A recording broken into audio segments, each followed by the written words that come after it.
hopes, dreams, and above all, a love of the wilderness. I got this from my grandpa, who I'm convinced would have become a fully fledged wild mountain man if he hadn't met Grandma, the love of his life, and settled down to become an accountant of all things. I'm told that if you met him in his day job, you would absolutely never have known what kind of guy he was. A short king, average build, shirt and tie, white-collar worker. But as soon as the weekend came, it was like Clark Kent going into the phone booth and coming out as Superman. Grandpa was like a 5'6" Rambo, rippling muscles hidden by his work shirt, a just total transformation. By the time I often went hunting with him, he'd retired from the office job, so I mostly knew outdoor Grandpa, and he was my hero. Me, him, my older sister Jess, and Mom, we'd go hunting often. Grandma and Dad couldn't stomach it though. Grandma, because she actually hated the killing, and Dad because I swear that man was the worst shot that you'd ever seen in your entire life. In the end, he admitted that he was such a liability that he'd stay home and get ready to prep the meat when we brought any kills in. Many happy family times were spent on hunting trips, but alas, everything comes to an end. Grandma got sick and passed away, Mom and Dad went their separate ways, and it wasn't hugely friendly, so Dad and Grandpa never really spoke again. Jess went off and got married and had a whole family of her own, and Grandpa got old. I stayed close by. I ran a small general store in town, and he actually worked for me in his retirement, just helping where he could, but mostly sitting on a rocker on the porch. The store was doing a good turnover, and it was honestly worth paying Grandpa a wage to just sit outside the store being a local character who greeted customers and shared a tale or two. I honestly think Grandpa was the best friend I ever had. He lived in an assisted living home, and it was one of those where he was free to come and go, but there was staff on hand if he needed anything. I asked him many times to come and live with me and my partner, but he was having none of it. Said that we didn't need an old man stinking up the place with his tobacco smoke and whatnot. And I reminded him that I'd always had a crappy sense of smell and could barely even smell his huge stinking cigars when he smoked those. And he reminded me that my long-suffering partner had perfectly good olfactory senses, and he had a point. Plus, honestly, I think he had a crush on one of the nurses at the assisted living home and didn't want to admit it. One day, when I had a weekend off from the store and so did he, I went to visit him. Grandpa was more cheerful than usual, which was odd considering he was a pretty cheery old fella at the best of times. Seemed in the best of health, in fact.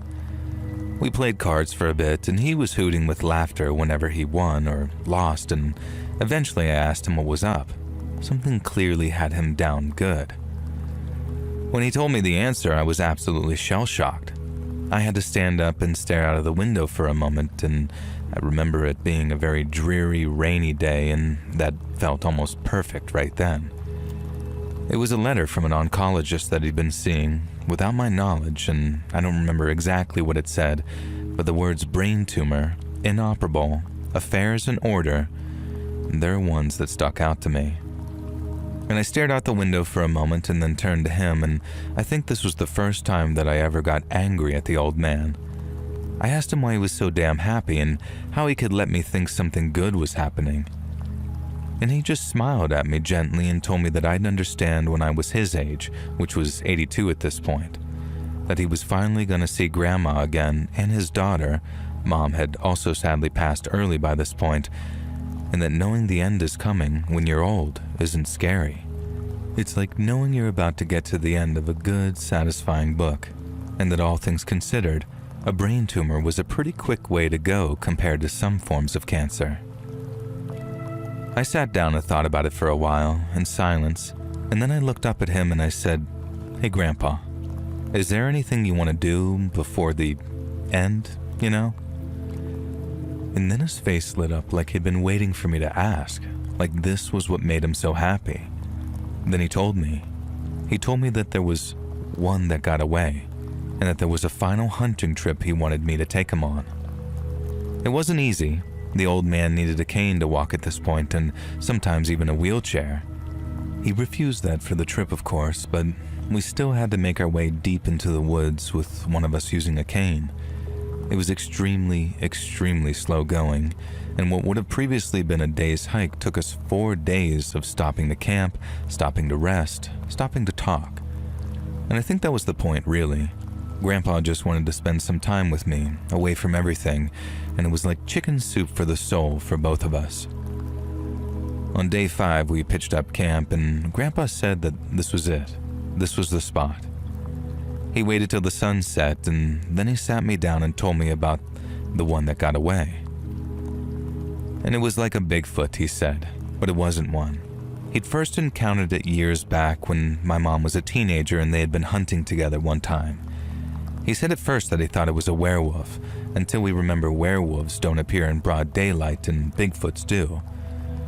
At this point, I paused to remind him that neither of those things are actually real, and he waved my concerns away.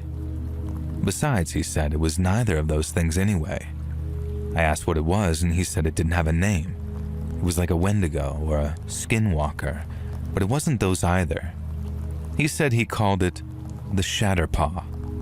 And I asked him why, and he explained that he'd found footprints that day which looked like an animal's paw if it had been shattered. Hence, it forever became known in his mind as a Shatterpaw. And he then told me that he'd seen the Shatterpaw another 6 or 7 times over the years. It was hunting him, he said, or so he thought. He'd be out with us in the woods, and he'd look over and see the Shatterpaw just standing there in the far distance, watching him. He said he could tell the Shatterpaw wanted him, and was sending him a clear message, like one he could hear straight into his brain. It wanted him, and one day it would get him. And so he told me this was the last chance to get the Shatterpaw first before it came to him one night and took him to whatever hell it had come from.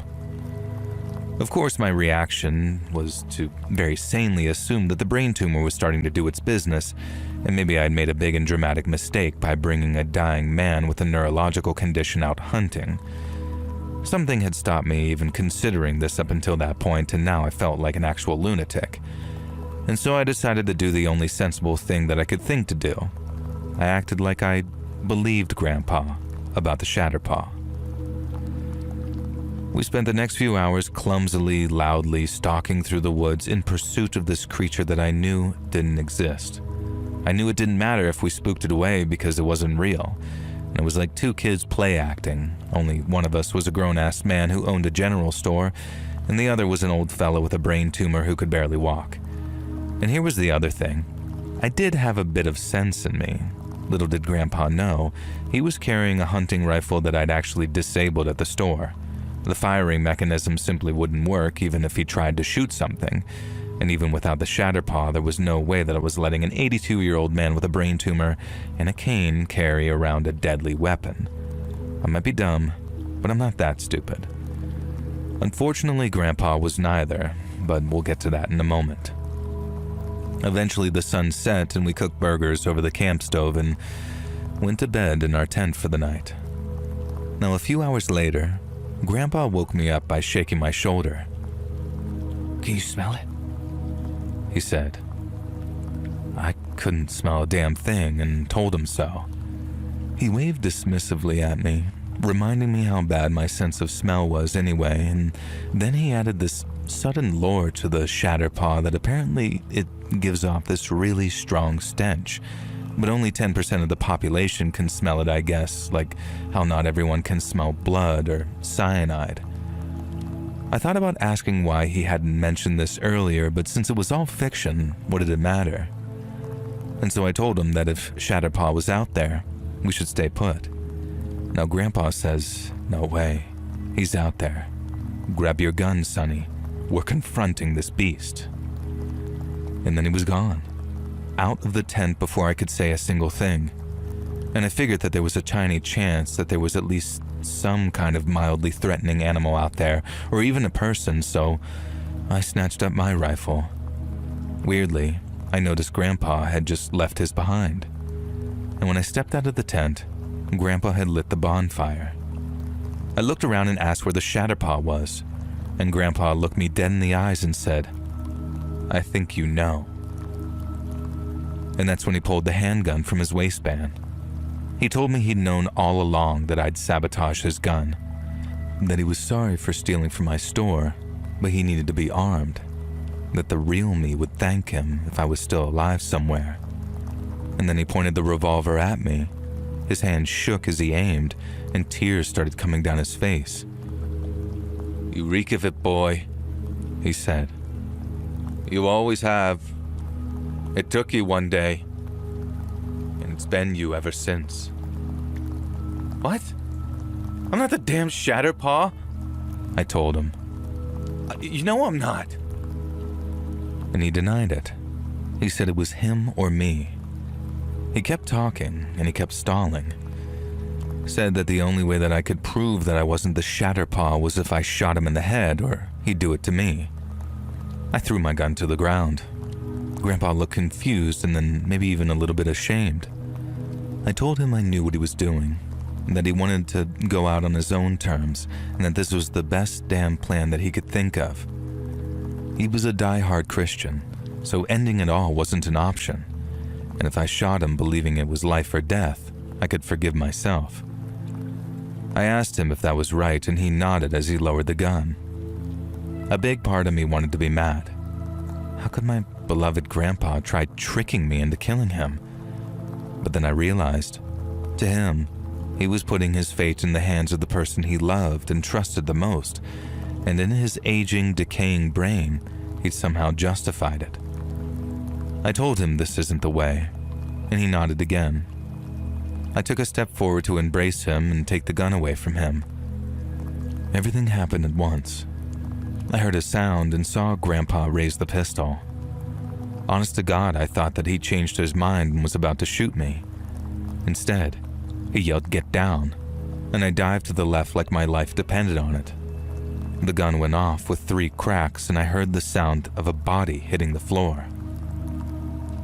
I rolled over to look, and out of everything in the story, this is the most unbelievable part, I know, but this happened. It wasn't a Shatterclaw or a Bigfoot or a Wendigo or a Skinwalker, but while we'd been talking, a mother effing cougar had been creeping up on us and eventually was poised to leap on me just as Grandpa noticed it. And heck, the old man had put the creature down with the first shot, we actually think, right between the eyes. Brain tumor and palsied hands and everything. Well, there was no way that we were leaving proof of that kill behind, the greatest of Grandpa's career, and it took us 5 days to hike back with that dead mountain lion tied up in a sleeping bag. The extra days left us having to ration, and by the time we got back to town, Grandpa wasn't doing great. He'd actually started to develop a lung infection. Things declined pretty quickly after that, but he lived long enough to see that goddamn mountain lion taxidermied and displayed in my store, along with a plaque explaining some of the story. It's not there anymore, as I donated it to a museum about 10 years ago now in the honor of the old man, but I still have photos somewhere from the days before digital. Grandpa passed away in his sleep a couple of months after our camping trip, and I won't say that things went easy because cancer never lets you. But he went gracefully, and to this dying day, he would admit to me that the whole Shatterpaw nonsense of the creature secretly being me was something that he'd gotten from a TV show that he watched in the rec room. But there's one thing that he swore until his passing, and I cannot tell if he believed this because Grandpa was one hell of a joker. But he swears he didn't make up the Shatterpaw itself, and he didn't make up that very first sighting of the creature. And whenever I try to look it up, I can't find a single piece of evidence of a cryptid called a Shatterpaw, so maybe Grandpa really did see one and named it. I think he'd kind of love that as a legacy, so if anyone out there comes across this mythical Shatterpaw, please let me know, so I can let it know that it made an old man very happy in his last days.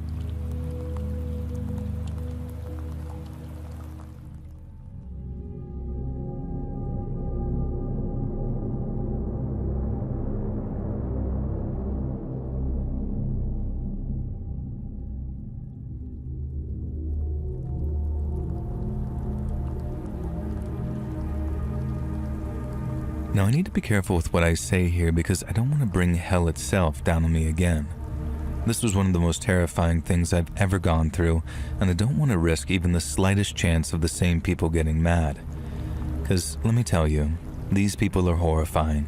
They're worse than anything you'll find on the dark web, and I would rather walk down a pitch-black street in the middle of Birmingham, naked, painted in day-glow paint, than have to face these horrors again. Now let me explain. I used to post a lot on Twitter, like terminally online a lot. I was one of those annoying bints who have an opinion on everything. Main character of the day? Best believe that I was there giving my 2 pence. Remember that bean dad guy who wouldn't give his lass a can opener or whatever? I barely remember it, but I do remember that I wrote a 7-tweet thread about the guy.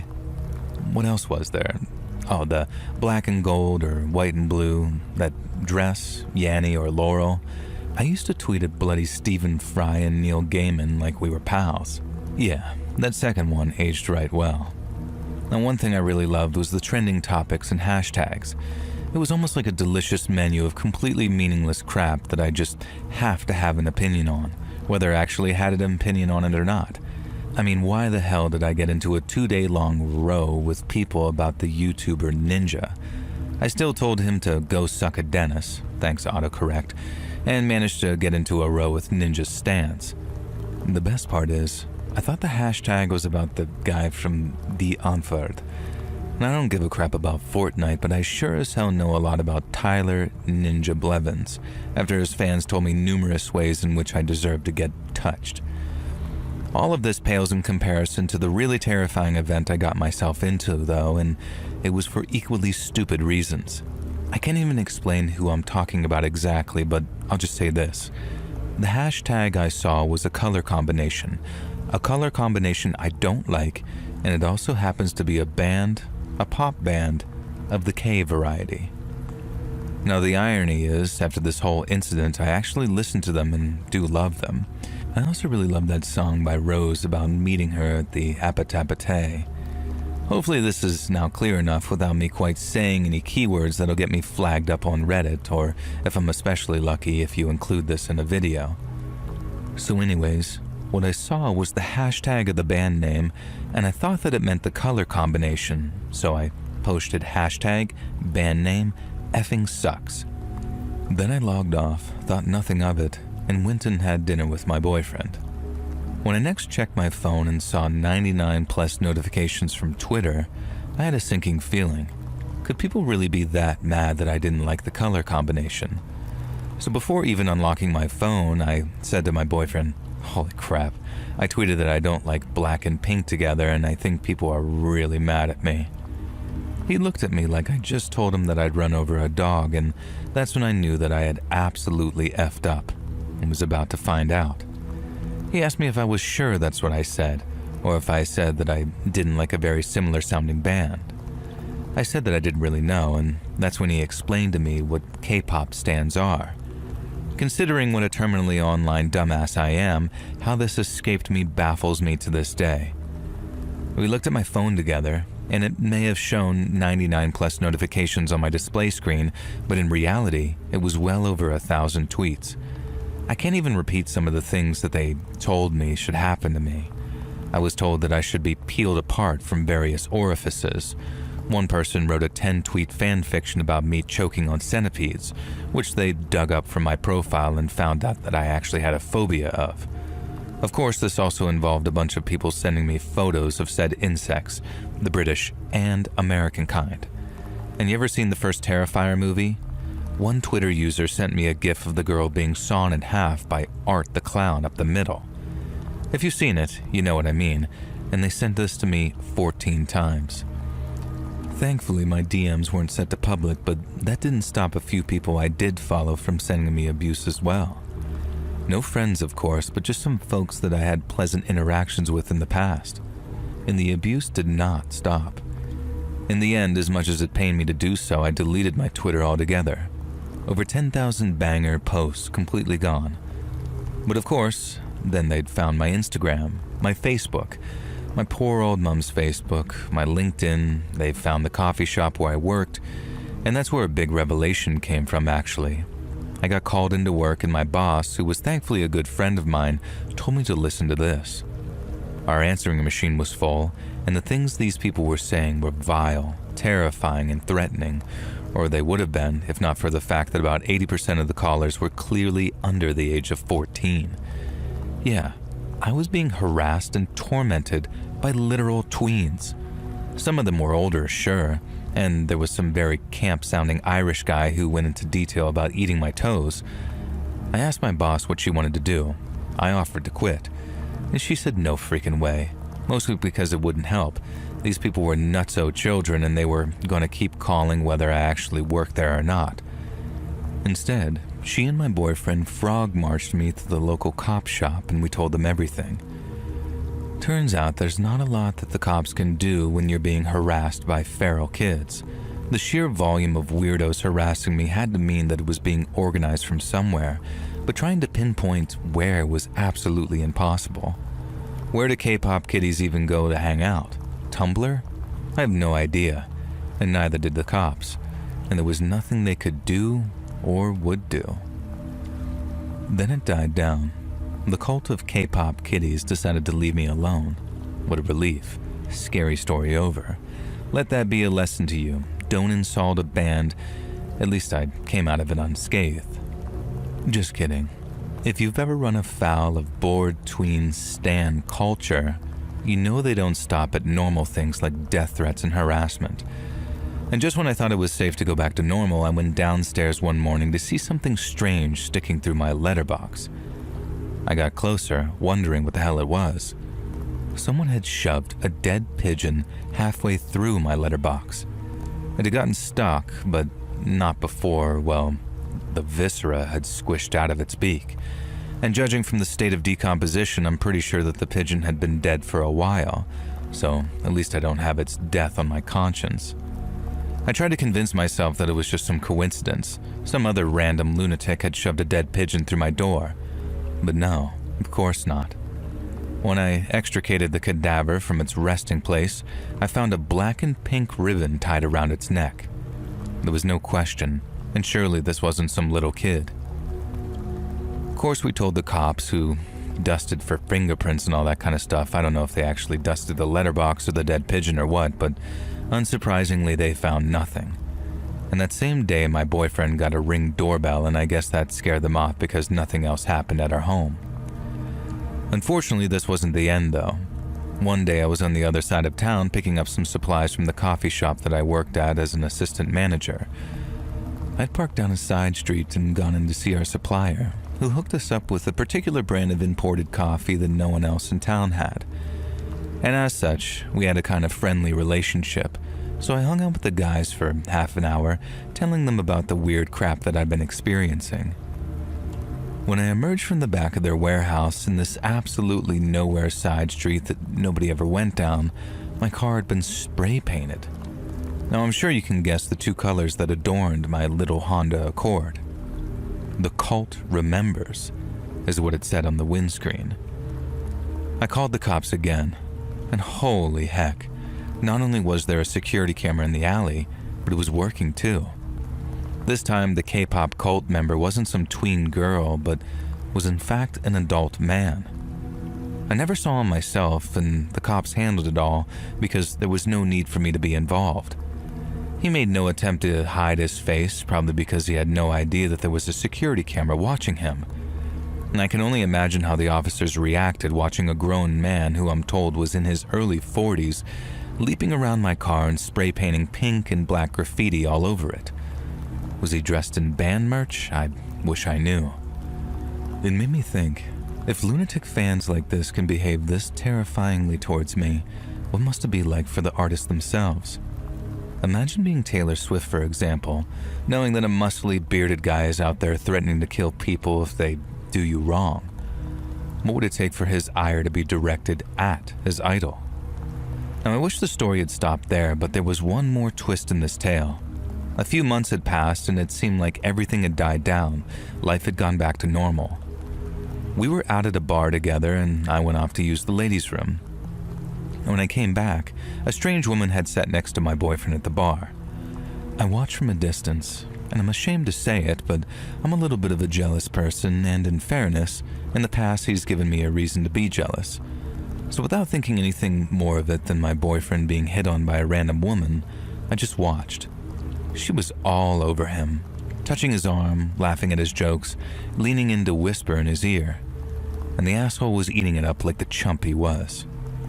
I watched, looking around the corner of the corridor leading to the loos as this woman reached down and began fondling my boyfriend. He didn't resist. He let her take a sip of his drink even, and then she leaned in and licked his frickin' ear. I just crept closer, and that's when I heard her say the thing. She said, "How you like that?" And it didn't hit me at first.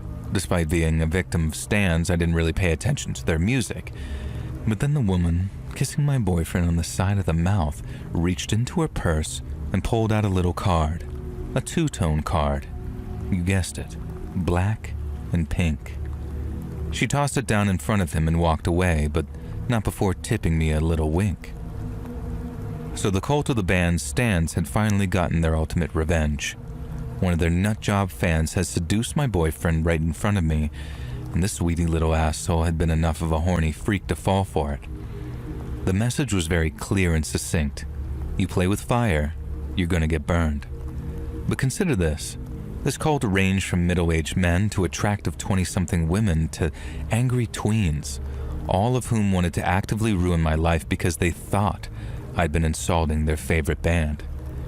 And if you remember, I wasn't even talking about the damn band, I was talking about the color combination. People be cray-cray, let's read, I swear to God.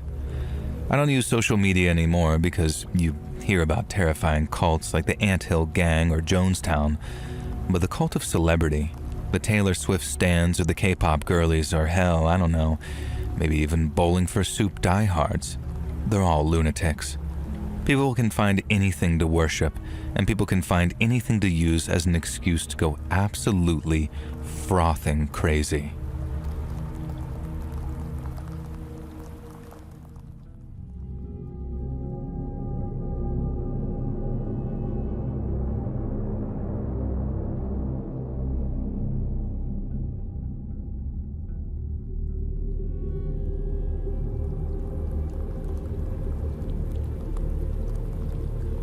So I've been a listener for a couple of years, and it was my kids who got me into you.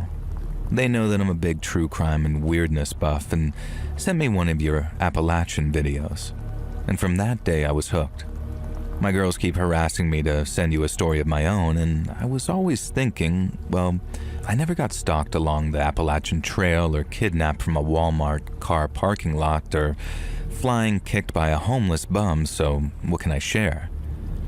And then they said, well, Mom, weren't you in a literal freaking cult in school? And hey, yes, I was.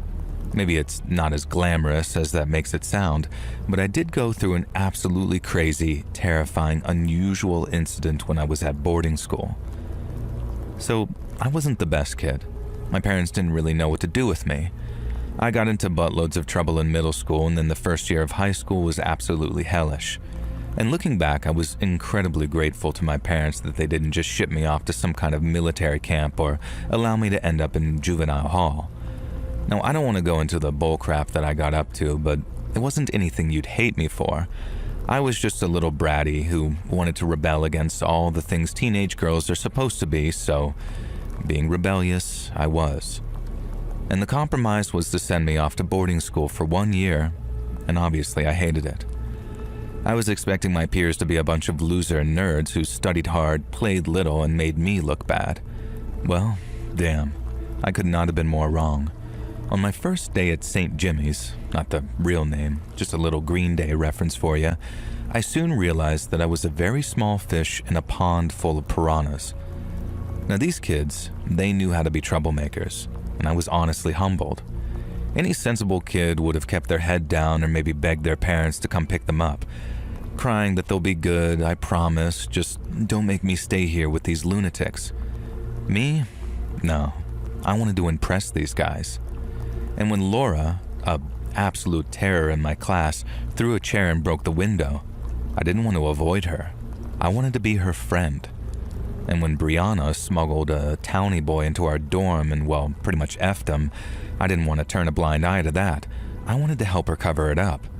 And when Chantel wanted to slash the tires of our math teacher's car for giving her a deserved bad grade, I wanted to make sure that she actually got away with it.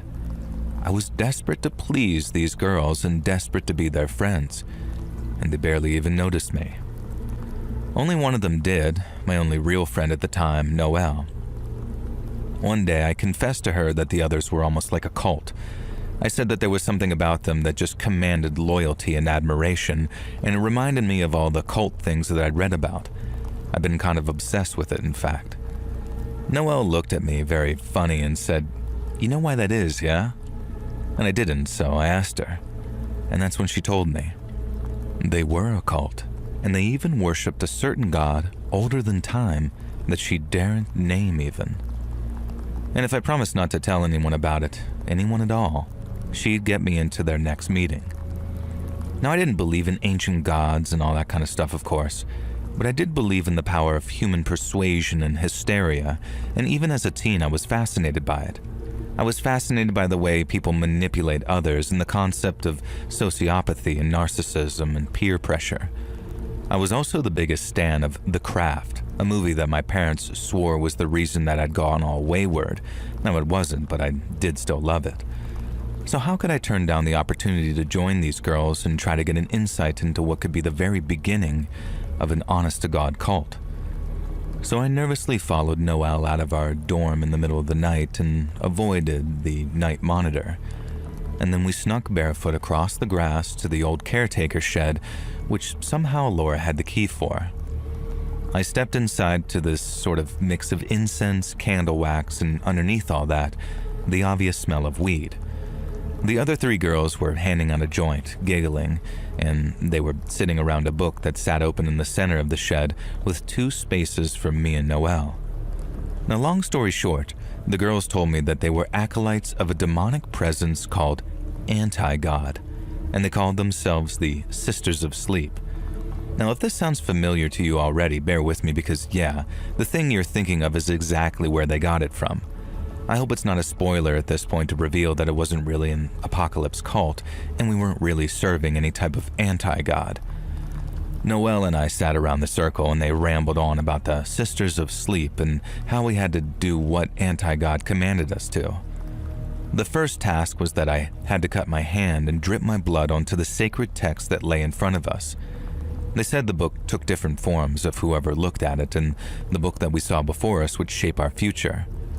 Now for me, it was a copy of Jane Eyre, and now to this day I've never read Jane Eyre, and so I actually cut my hand and bled onto what I'm sure was the school library book of this Jane Eyre, and then Chantel made a big display of throwing her head back and rolling her eyes back into her head. The anti-God was speaking through her and telling her the task that he had for us next. Noelle leaned in and whispered that this was totally normal. Now, of course, I wasn't a complete moron, so I wasn't buying any of this. I knew it was some display the girls were putting on, some kind of play acting. But here's the important thing. They were including me. These cool, edgy, outcast, badass bitches were bringing me into their inner circle. And let me tell you, acceptance and trust is more powerful than any demonic ritual or cursed copy of a Charlotte Bronte novel. The diabolical act that the anti-God wanted the Sisters of Sleep to do next was to key the principal, Dr. Lanahan's car. I wasn't at all surprised when, speaking through Chantel, anti-God decreed that I, the new girl, should be the one to do it. The others wanted to test my loyalty to their group, of course, and hell, I'd done worse things than key the principal's car in my time. What was the worst that could happen? I'd get kicked out of a school that I didn't want to attend anyway? But I didn't get kicked out. I keyed her car that night, accompanied by Noelle, who kept watch, and she told me to write "The Sleeper Awakens" on the door. And I got as far as the sleep before we saw a flashlight beam in the distance and realized that we had to run before the security guard found us.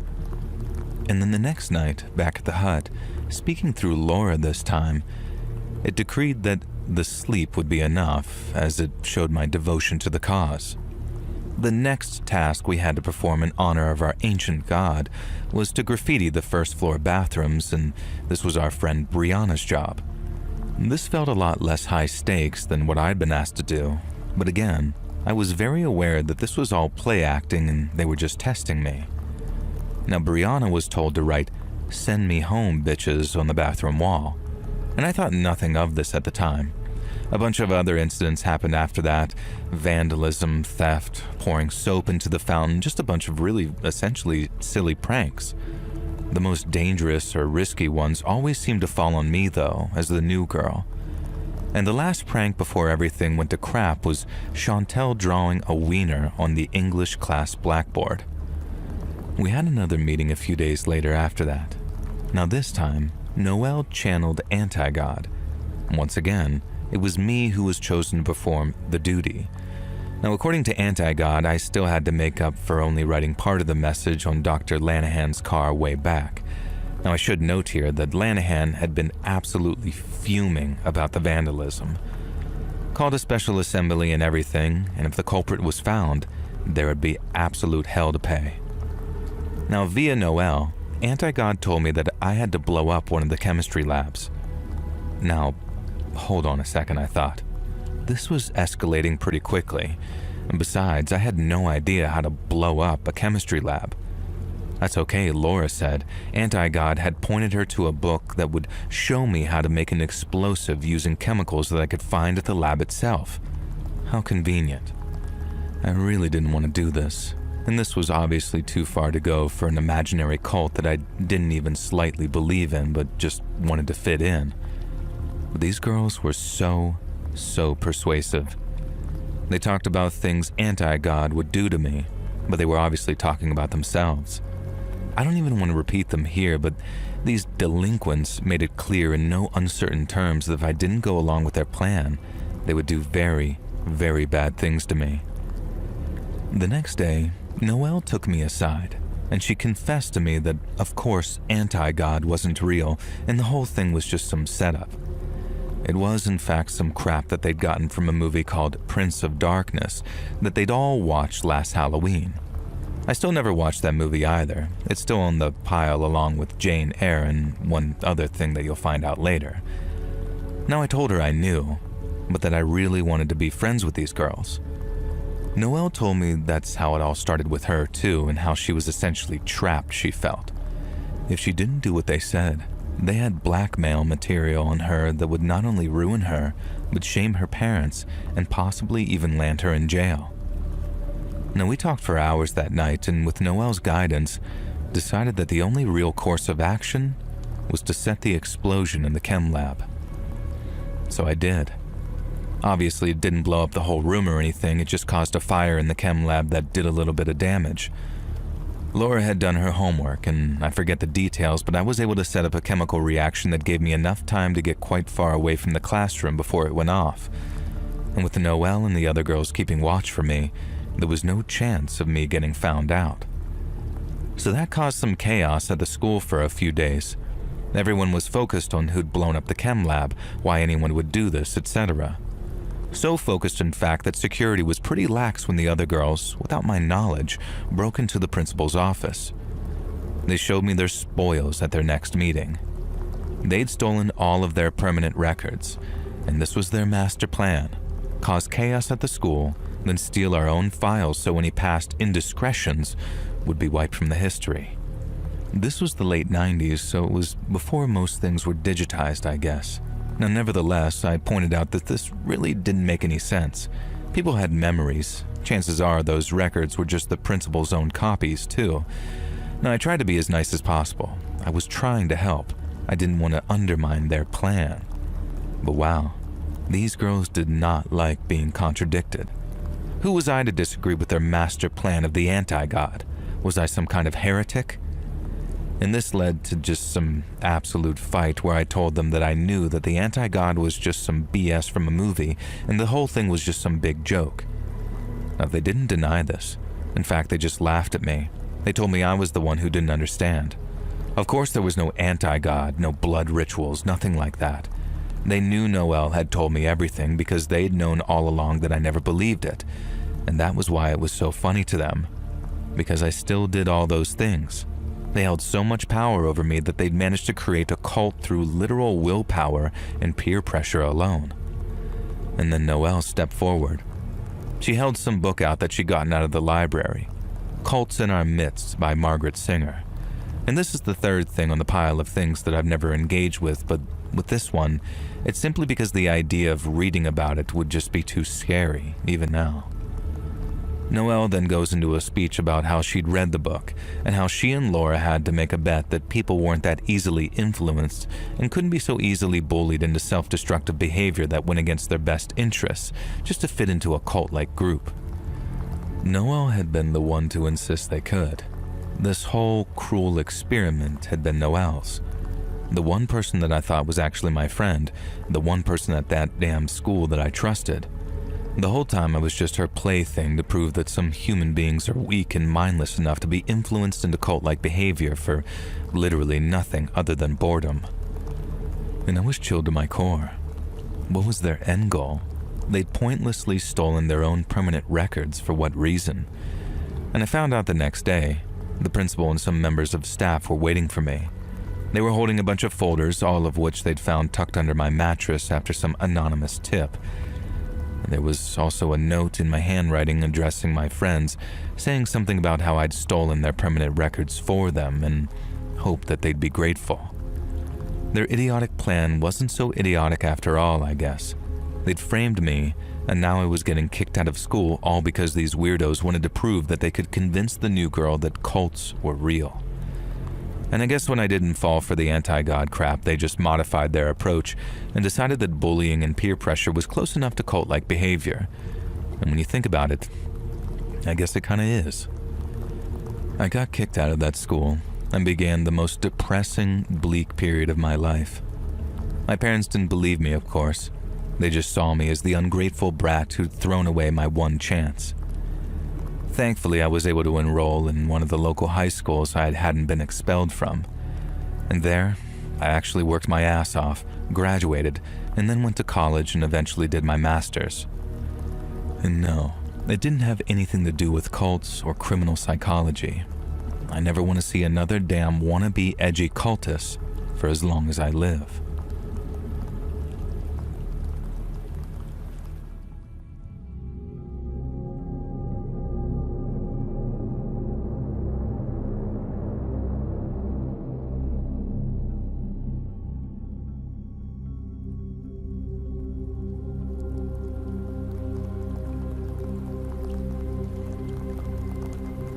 I had a less than conventional upbringing, let me tell you. Firstly, have you ever heard of Ruby Frankie? So she was a YouTuber, although not like you, I hope. I'm sure most people know her. She ran that 8 Passengers channel and was eventually sent to prison for some fairly serious child neglect, along with some woman that she was shacked up with. And they claim to be Mormons, but to my knowledge, there's nothing in the teachings of Mormonism and the Latter-day Saints that tells people to be that obscenely cruel to their offspring.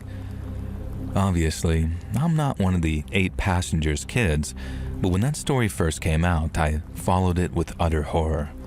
At times I was shaking on the floor, actually in tears, and even my hubby couldn't console me. Only a cuddle from my beautiful 10-year-old daughter could snap me back to reality. I'm a mom myself, and I cannot imagine in any universe treating my beloved daughter like that. The Ruby Frankie story didn't disturb me just because it was horrible, though. It disturbed me because it reminded me deeply of my own childhood. When I finally escaped that hell at 18, I always kind of assumed that I had a unique, one-of-a-kind abusive upbringing, but seeing the 8 Passengers story made me wonder how many other families like that are out there. Families who, for whatever reason, become their own kind of cults. People don't realize that dangerous cults are far more than just weird hippies wearing robes and killing actresses, or moving to Guyana and drinking the Kool-Aid. There are cults of personalities, MLMs, that are kind of cults, and there are social and political movements, some of which start off with the best of intentions even. But cult behavior is always cult behavior, and the more people get wrapped up in their own cults, the more they start to believe their own bullcrap. And this is what I can only imagine happened to my parents. By the time I was born, the parental group of my family consisted of Mother Cora, Stepfather Jacko, Auntie Brady, and her partner, Uncle Eric. And then there was Mama Charlene, who wasn't related to us by blood, but was the matriarch of our family unit. Now, I was the oldest of the 4 kids. We were all instructed to call each other siblings. It was Brother John, Sister Sabrina, Brother Roger, and me, Sister Krista. Now, if it sounds weird the way that I've written these names, that's because it was. This is how we had to address each other from as young as I could remember. If we slipped up and missed the prefix, we would be punished. For example, one day I was playing with Sister Sabrina and I called her Sabrina. Auntie Brady overheard this, dragged me from the room, and smacked my palms with one of those beach sticks that the adults always keep on hand for regular punishments. And there were so many rules like this, and as a little kid who grew up with them, I didn't really question them.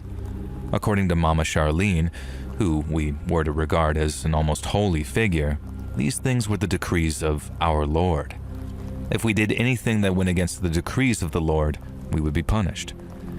I do not remember what all the decrees were, but only because years of therapy and distance has allowed me to tune them out. Every day, we would begin our morning by reading through the 4 pages of decrees that we had to follow. We were not allowed to leave our rooms until we'd finished reading them, not even to use the bathroom. Of course, when some of us were really little, this led to accidents, and that broke one of the decrees. And here are the ones that I can remember. Don't dirty yourself. Address the family appropriately. Thank the Lord upon waking, even if just from a nap. Thank the Lord before and after meals. Do not take the Lord's name in vain. And then there was some of the more bizarre ones. We weren't allowed to eat any food that was orange because orange was a sign that it came from the devil. One time, Brother Roger asked why this was, and Mama Charlene caned him for questioning the word of the Lord, and then explained that the devil's flesh is orange. Brother Roger said that he thought the devil was red, and Mama Charlene explained that when you cut a red devil, they're orange on the inside. And so from then on, we unflinchingly understood that carrots, oranges, butternut squash, and similar stuff were just evil. Never orange candy, though. We weren't allowed candy, as tooth decay came from the devil too. And fire was evil too, because that was orange, so we weren't allowed to just look at fire. The adults cooked, and us kids had to do things like peel the vegetables, butter the bread, and tend the vegetable garden. And we had the last task because the shed was in the garden. The shed was where we'd get sent if we misbehaved too badly. The longest I ever spent in the shed was 3 days. Brother John was once sent for over 2 weeks. If we were locked in the shed, you were able to use the toilet in the bucket, which one of the other kids would just empty every 2 days. You were brought 1 pitcher of water a day and 3 slices of dry bread. When one of us had to enter the shed to bring food to our sibling, or empty that bucket, the punished child had to stand in the corner facing the wall. If they turned and looked at us, we were to report them to Stepfather Jacko specifically. We were all far too afraid of Stepfather Jacko not to tell on our siblings. The strangest part about this is that I never once remember Stepfather Jacko actually punishing us. We were just for some reason incredibly afraid of him. It was just drummed into us from a very early age that we were not to feel love for our siblings. Even though we weren't all related by blood, we were all siblings in the eyes of the Lord, and thus feeling any love for each other was unnatural and unholy. The same went for the adults. They would remind us every day that they did not love us, and we should not love them in turn. The only person that we could love was the Lord. The one exception was on Mama Charlene's birthday. One day, we had to bow in front of her and tell her that for this one day only, our love was hers. And the reason for this was never really explained to us. Our house had various bookshelves, but we were never allowed to read them. All the spines had been covered up except for the Bibles. However, despite claims that we served and loved the Lord, we were never taught anything directly from the Bible. We knew nothing of Jesus, and in fact, I'd never even heard the name of the Son of God until I escaped that family. And we were taught to read, but we were taught from books that had been written by Mama Charlene in her very spidery handwriting. They were all books about the family, about Mother Cora, Stepfather Jacko, Auntie Brady, and Uncle Eric. Mama Charlene herself was never in the books. They were mostly tales of our family's adventures before the Lord burdened them with us children. The books referred to us as the albatrosses, a reference that I didn't get until many years later. Read the rhyme of the Ancient Mariner if it's not familiar. In the books, Mother Cora, Stepfather Jacko, Auntie Brady, and Uncle Eric had fun and wild adventures. They went exploring mountains, they visited these fairs, and they went fishing on lakes. They even solved mysteries. They had a pet and something that the books called a wuffalump. I'm not even joking. And I later found out that all but one of the books were just abridged versions of the famous 5 books rewritten by Mama Charlene to just peddle her insanity. And the book that used to scare me the most was the first book. Stepfather Jacko wasn't in that book, and instead there was a man called Daddy Cobbleton. Now, Daddy Cobbleton was a wicked man who tried to lead the others astray. He guided them into hell itself, where he peeled his skin to reveal the orange demon beneath. And there he did unspeakable things to Mother Cora, until Auntie Brady and Uncle Eric cast him into a fiery pit. At the end of the book, Mother Cora gave birth to me, Sister Krista, and the Lord sent Stepfather Jacko to the family. But then Daddy Cobbleton returned 3 more times, impregnating Mother Cora again and Auntie Brady twice, and each time they saw him off with weapons. And then Mama Charlene was sent by the Lord to protect us. And that's what the book said. And as I grew older and began to observe the reality of how the world worked, I started to realize that orange demons didn't exist. My siblings weren't hellspawn. The world that we lived in was very, very abnormal. Our house was very remote in the middle of nowhere, but occasionally we'd be visited by traveling salesmen, or families in cars would just drive past, and they just simply did not live like us. They wore fancy, wonderful clothes, not the basic sheets that we wore. The children had hair, not the shaved heads like we had. And none of us were allowed bedrooms.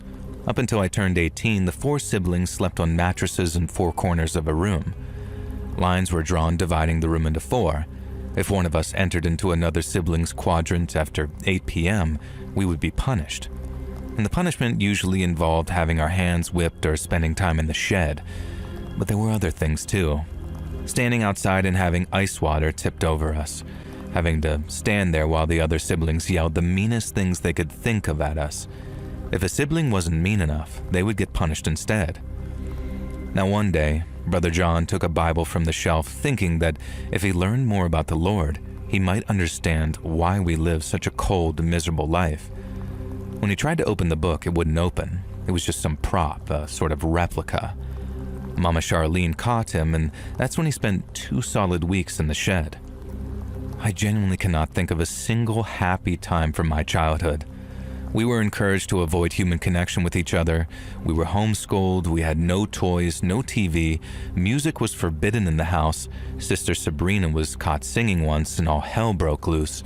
The adults grilled her for hours on how she even knew what singing was, how she had learned to do that, etc. And she just said that she didn't know, it just felt like something that she could do with her voice. And as punishment, the adults made her eat a carrot. They told her that by ingesting the flesh of the devil, her voice would be forever cursed. It was miserable, just this daily drudge of bleak nothingness. Every day was exactly the same, and yet I rarely thought of escape. Other than the view beyond the high fence and the occasional glimpses of passers-by that we could see through the rare gap in the wood, we had no idea what life was even like on the outside of our little house in the middle of nowhere. And then I turned 18. On my 18th birthday, the adults woke me at just past midnight and ushered me down the stairs alone. In the kitchen there was a cake, and it was unlike anything I'd seen before. Apparently it was just for me. At first I thought it was some kind of trick, but the smiles on their faces convinced me otherwise. I sat down and took a bite, and it was like heaven. Mama Charlene told me that what I was about to hear was going to be hard. Nothing I learned growing up was real. The world was a cold, harsh place, and she was a radical psychologist who had found a willing family to help her with her thesis. She believed that raising children without the concept of love and following a set of incomprehensible and inexplicable rules, and then introducing them to the concept of love and reality at 18 when they were old enough to understand it, would lead us to live the most fulfilling lives possible. She promised me that she taught me everything I needed to survive in the real world, She told me that all of them loved me really and they loved all of us kids. And in her words, this was her thesis. Robbing us of our childhoods would enrich our adulthood beyond anything any normal person had experienced. I'm sure there was some kind of logic to this in her head. I'm sure that there was some kind of reason why 4 other adults had agreed to put their children through the coldest, most unloving hell to help her study her theory. Then came the kicker. Mama Charlene said it was totally my choice. They were not evil people, but I was now 18, and they wanted me to stay with the family and become one of the parents. I would now be known as Mother Krista, and I would mother a child of my own. I asked how that would work if Daddy Cobbleton would return, and she said yes, but that Daddy Cobbleton took the form of different men. I asked whether the Lord had blessed all of this, and I asked if she thought that she was doing the Lord's work. And they all sort of laughed at that. I think that's the part that hurt the most. The one being that I had loved, the one savior I believed might one day save me from this hell, and they didn't even care about him. They didn't even believe in him. I kept my calm. I said I needed some fresh air, and I walked out the back door. I sat on the ride-on mower that we used to keep the lawn trimmed, and I crashed that mother effer through the fence and just kept on driving. It was the first time that I'd honestly seen the outside world. At that point, I flagged down a car and they just took me to the nearest town and to a police station. And I just talked to them about everything. I expected my siblings to be saved and my parents to be arrested. But do you know what happened? They got a warning and 6 months of regular visits from CPS. It was ruled that nothing that they had done actually constituted child abuse. Apparently, lying to your children about reality itself is not a crime worthy of having your kids taken away. One by one, my siblings turned of age and they too left the cult that was Mama Charlene's family. We reconnected and started building our own lives. The first time we all got together and said "I love you" to each other, the tears did not stop flooding. And after I left, the family did start treating my siblings better. The presence of CPS kind of forced them into being a little more honest. By the time my youngest sibling, Roger, had left the family, he said it was almost tolerable. I've never spoken to any of the adults again, and I never want to. Maybe they weren't as bad as Ruby Frankie and her evil friend, but the psychological harm that they did to us with their made-up lunatic cult is something I still feel today. And from what I understand, the 5 of the adults still live together. Roger couldn't quite bring himself to cut them off, and he visits them and gives me updates from time to time. Apparently, Mama Charlene is suffering from aseptic necrosis. One of the pills that she has to take for it, a sort of type of ibuprofen, is orange. And I wonder what the devil makes of that.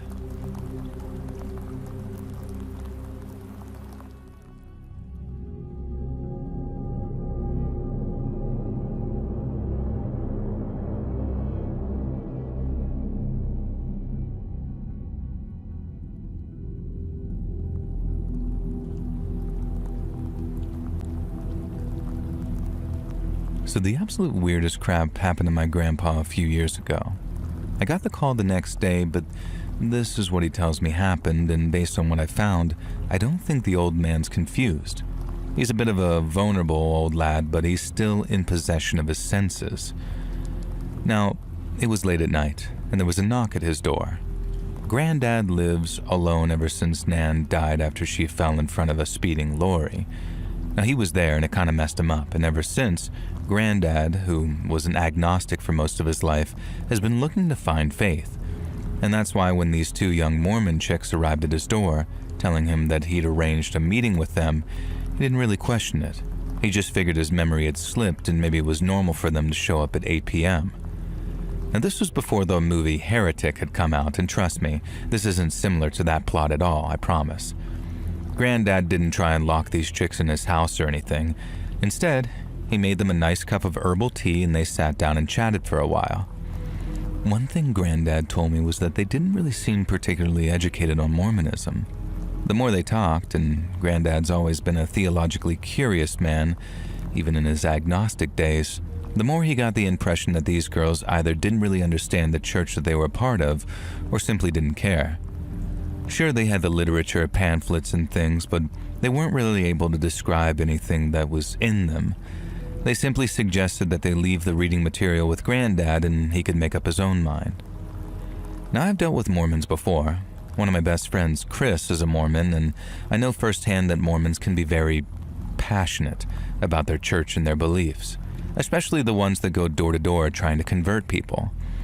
Granddad knew this too, and despite his age and the fact that he was slowing down, this started to ring alarm bells for him. The girls were called Emily and Bella, I guess, and Bella started asking Granddad about Nan and what had happened to her. And of course, being an old fella who's prone to trips down memory lane, this led him to talk at length about his wonderful, beautiful wife Evelyn and the tragedy that took her from us. At the beginning of his story, Emily excused herself to use the bathroom. Granddad got into it, sharing tales of him and Nan, talking Bella's ear off, and eventually the grandfather clock chimed at 9:30 p.m., and Granddad realized that Emily had been in the bathroom for almost half an hour. He paused his storytelling and asked Bella if her friend was okay. Bella waved it away and said it was normal. Emily usually spent a while in the bathroom and not to be concerned. Granddad wasn't having that though, and I'd drummed into him over and over about scammers and weirdos, and he was already suspicious of these two ladies who were claiming that he'd booked an appointment with them. He argued that no, he would feel more comfortable if he went to check on Emily, and Bella clearly started to panic. Even though he was an old man with a cane, Granddad has a presence, especially a few years ago when he still lived by himself. Bella had no choice but to let him push past her and go find Emily. Emily wasn't in the bathroom. She was in his bedroom, sort of wandering around, looking at things, studying photos. Nothing inappropriate or anything he could accuse her of, but enough that Granddad really didn't want her poking around and asked the pair of them to please leave. Weirdly, they were almost too happy to go, and they left a bunch of pamphlets and literature for him to read when they'd gone. He went to sleep and had a pretty fitful night. He spent the night dreaming about hell, he says, and he kept waking up convinced that someone was in the room with him, and the "Lord will save you" kept bouncing around in his head. The next day, he called me over and told me everything. I was baffled. We searched the bedroom, and it didn't seem like they'd stolen anything, but I found a little black speaker stuck under one of the shelves. And then there was another by the headboard of his bed, and a third stuck inside a bedside drawer. They didn't seem to do anything, though, and they didn't appear to be listening devices. They were just speakers. Now next, I looked at the literature they'd left behind. The girls had told Granddad that they were Mormons, but this literature certainly didn't belong to the Church of Jesus Christ of Latter-day Saints. Instead, it was a strange fringe offshoot of the Latter-day Saints, purely local, and based on a quick Google search, they were not held in very high regard at all by our local Mormon population. In fact, a handful of former members said that they were basically a cult that tried to convince other people to make the church sole beneficiaries of their wills. One common through line I found with the few people who talked about this extremely fringe church is that their frail elderly relatives had all talked about having dreams in which the Lord told them that the path of the church was righteous. Some even said angels were speaking to them. I had a theory. That night I stayed over at Granddad's. He slept in the spare room and I stayed in his room working on my laptop until the early hours. Sure enough, at 1 a.m., the 3 hidden speakers crackled into life. They were simple, pre-recorded messages telling the recipient that the end of the world was nigh, and they could secure their place in heaven by joining this fringe church and signing over their worldly goods to them. It's a pretty known scam, but I never heard of one that actually uses audio props and targets elderly folk in such a sinister way. Obviously, we called the authorities and they took the speakers away and interviewed members of the church. No members of the church matched the description Granddad gave of Emily and Bella, so our theory is that they hired actors and crooks to play these roles, just so the church could deny all knowledge.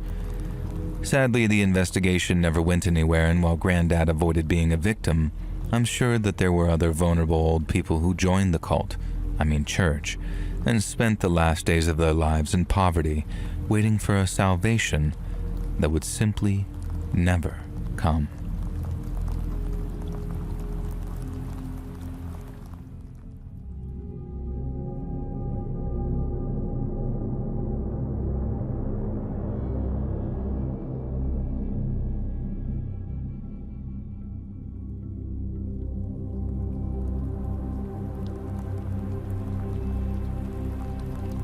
Me and my buddy Mikey used to go deep into the woods on a hiking exploration trip every few months. We still go, just not as often anymore, and that's at least partly because of the story that I'm about to share with you all. And it's about a time that we didn't get killed by a guy who wasn't Corey Feldman. Now yeah, I know pretty much everyone has a story about a time that they didn't get murdered, and as far as I know, Corey Feldman has never killed a guy either. But trust me when I say that this is the absolute best way of explaining what the story's about. Cutting out all the BS preamble that drives me nuts, I'm going to start the story with me and Mikey 2 days into our hike, sitting around the campfire frying up some meat.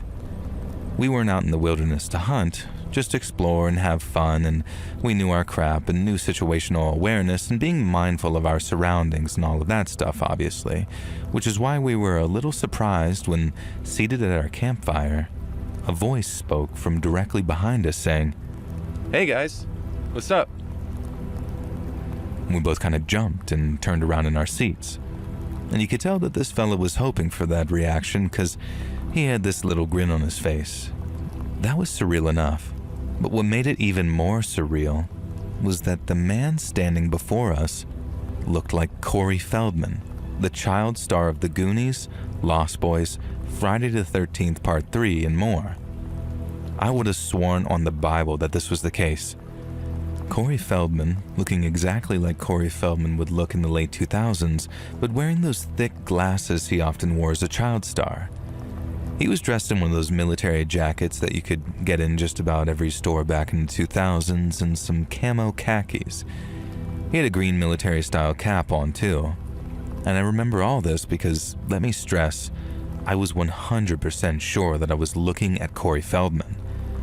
And when he took another step towards the campfire, I saw that he was not, in fact, Corey Feldman, because I happen to know that Corey Feldman is a pretty short guy, 5'3" or 5'4", and this guy was clearly a fair few inches taller than that dude. And he also had this little scar on his cheek that Corey Feldman does not have. But beyond that, if I'd been asked to pick this guy out in a lineup, I would have put the DVD of Stand By Me in the player. Now, trying not to let the guy know that he'd startled us, me and Mikey were saying something like, "Hey bud, how's it going? You out hunting? How's the game?" You know, those sort of questions. He said his name was Bucky to his friends. And before we even had a chance to invite him, Buck sat at a campfire and helped himself to a steak off the damn grill. "Want a beer too, Bucky?" Mikey asked. And Buck replied that his name was Buck, not Bucky. And I wasn't sure if he was joking or if he was trying to make a strong point to say, "Yeah, we're not friends, so you can't call me that." But the dude was chowing down on our goddamn steak, so in my eyes, they gave us the right to call him whatever we damn well pleased. Feeling a little impolite at his rudeness, I asked him how often people called him Corey. And he stared at me through those thick glasses and was kind of saying, "Huh? Corey? What are you talking about?" And I waited for him to laugh, but it never came. I told him not to worry about it, but he just pushed, and I had to ignore Mikey's stifling giggles as I was forced to say, "Well, buddy, you kind of look like the actor Corey Feldman." But Buck just stared at me. And then he says, "Don't you mean Adam Sandler?" "What?" And then he went on to claim that everyone always compared him to Adam Sandler, that he looked like the guy.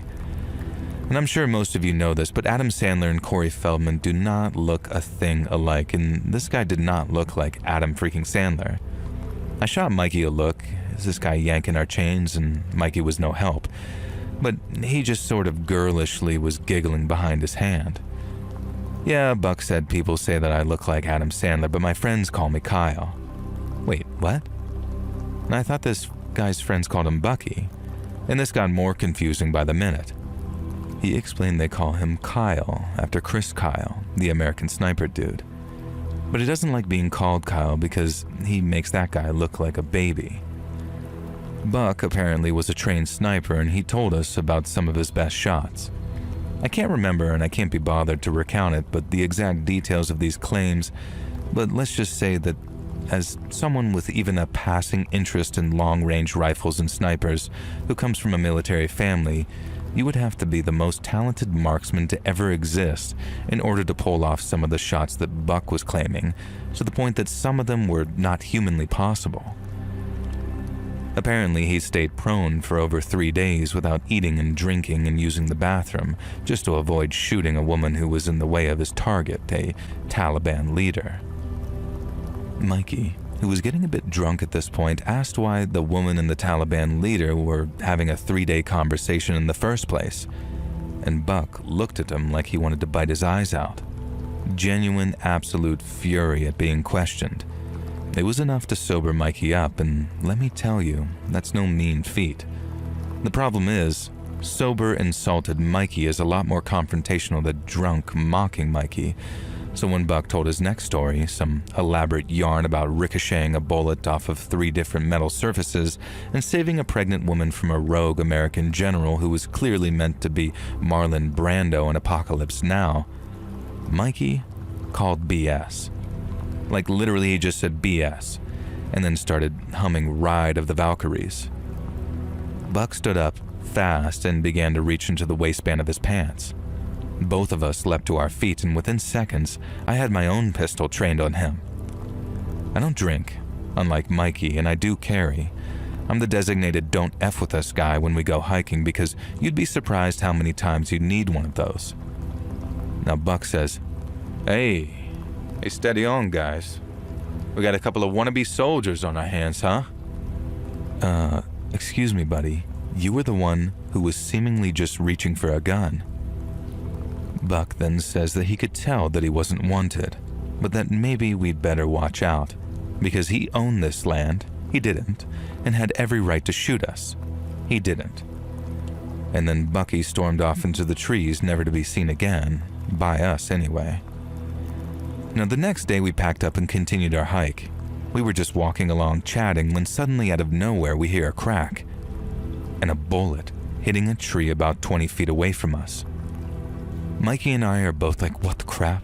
Is some hunter taking pot shots? And the idea that it was Buck for some reason didn't even occur to us. And so we call out saying, Hey buddy, careful over here.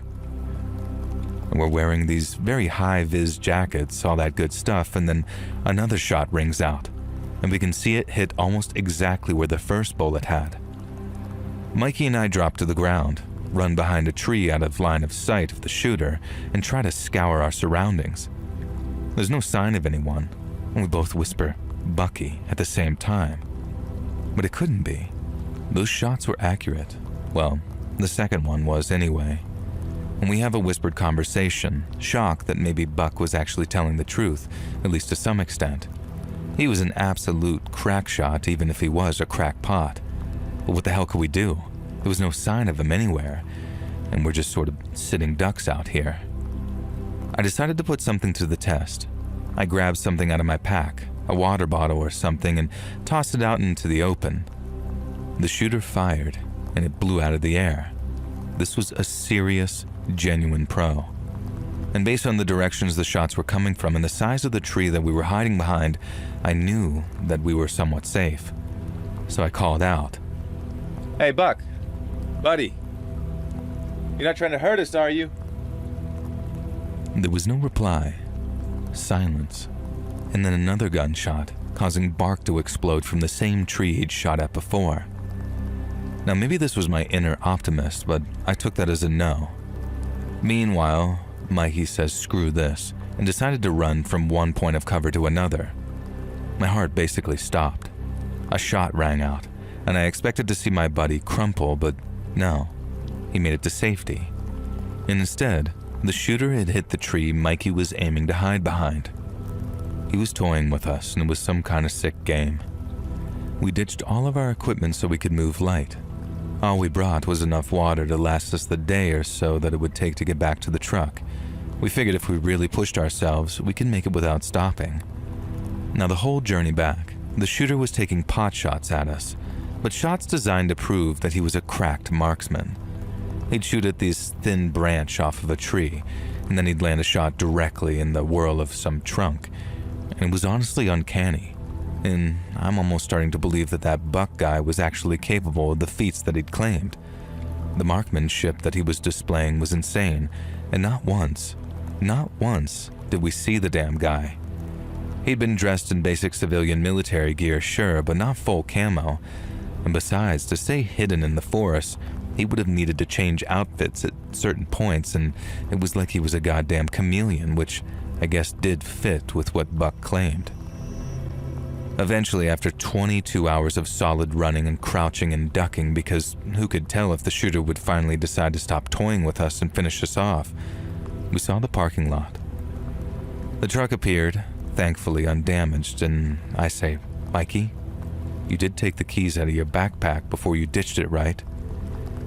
And it says something about the type of terror we felt that he didn't even try joking that he'd left them behind. I had no idea if Buck was still watching us. Maybe he wanted us to get to the truck, think we were safe, and take us both out there and then. We waited for 5 and then 10 minutes, and then that familiar crack sounded, but it was far away and in a different direction. I can't explain how, but somehow it was almost like he was telling us that we were safe to go. We got into the truck, and before I got in, I noticed something resting on the windshield. It was a spent cartridge that I later discovered was some kind of Winchester cartridge. It had been placed there deliberately. I picked it up careful as I could in my gloved hand and slipped it into a Ziploc bag that I had in the truck, and then we drove to the nearest town and obviously went to the damn sheriff's office. The sheriff himself was on duty, thankfully, and I guess it was a quiet day as usual, because he came out to meet us personally. We told him everything, and about how we'd met this guy who seemed okay at first, but then became more threatening, and how the next day he began taking extremely accurate yet intentionally avoidant pot shots at us. And the sheriff nodded his head, almost sagely and wisely, and we got the impression that maybe Buck was some sort of local character, and we were about to hear some wild tale. The sheriff asked us to describe the guy that we were talking about, and obviously we both said that he looked like Corey Feldman, kind of thick glasses, bragged about being a sniper, full of crap, and absolutely definitely looked like Corey. Now the sheriff asked us if he told us his name was Buck, and we said yeah, expecting him to nod and explain that Buck was some kind of veteran with PTSD, Rambo type or something like that, and we waited for his response. And instead of looking assured, the sheriff's face went white. He asked us to come with him and led us to the holding cells at the back of the station.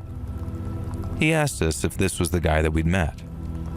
Now, sure enough, Corey Buck Feldman sat on the cell bed looking dejected and very hungover. So much so that even when he saw us, he perked up a little bit and acted like we were his buddies, here to get him out of there. I went to say something like, maybe you shouldn't have tried to kill us, when the sheriff interrupted me. Now, the night that we met Buck, he came driving into town, blind drunk, and got pulled over for a DUI, and then he'd been locked up in the drunk tank ever since. Whoever had been taking these warning shots at us was not Buck. We handed the bullet casing over to the sheriff, but Buck shamefully admitted that he'd put that on our windshield even, so that clearly wasn't a clue. The sheriff promised to send a team out to investigate, but we had very little in the way of actual evidence, just a blow-by-blow account of a guy who absolutely could have killed us, but didn't. And when we tell that story back now, we call him the End. If you ever played Metal Gear Solid back in the day, that's kind of how we pictured him. Just some insane, super old dude sitting in the woods with his pet parrot, protecting his land from interlopers like us. He was never found, of course. The woods were a hunting ground. Bullet holes and bullet casings and bullet residue was all over the damn place. Buck seemed especially focused on wanting to help, and I think he was actually affronted that there was an actual sniper in town who was, quote-unquote, better than him. Weirdly, for some reason I let Buck give us his email, and we've stayed in touch over the years. He's still a complete oddball, what they call a conspiracy head, and his latest thing is that he's a victim of some kind of covert surveillance. But surprisingly, he's good for a beer or two if you're ever down in the vicinity, which, despite our run-in with the phantom sniper, sometimes Mikey and I still are. We don't go to that area of the woods. Maybe the sniper's sitting there in his wheelchair, dead of old age like that Metal Gear Solid guy. Maybe he's just blowing off steam between some CIA Black Ops mission because goddamn.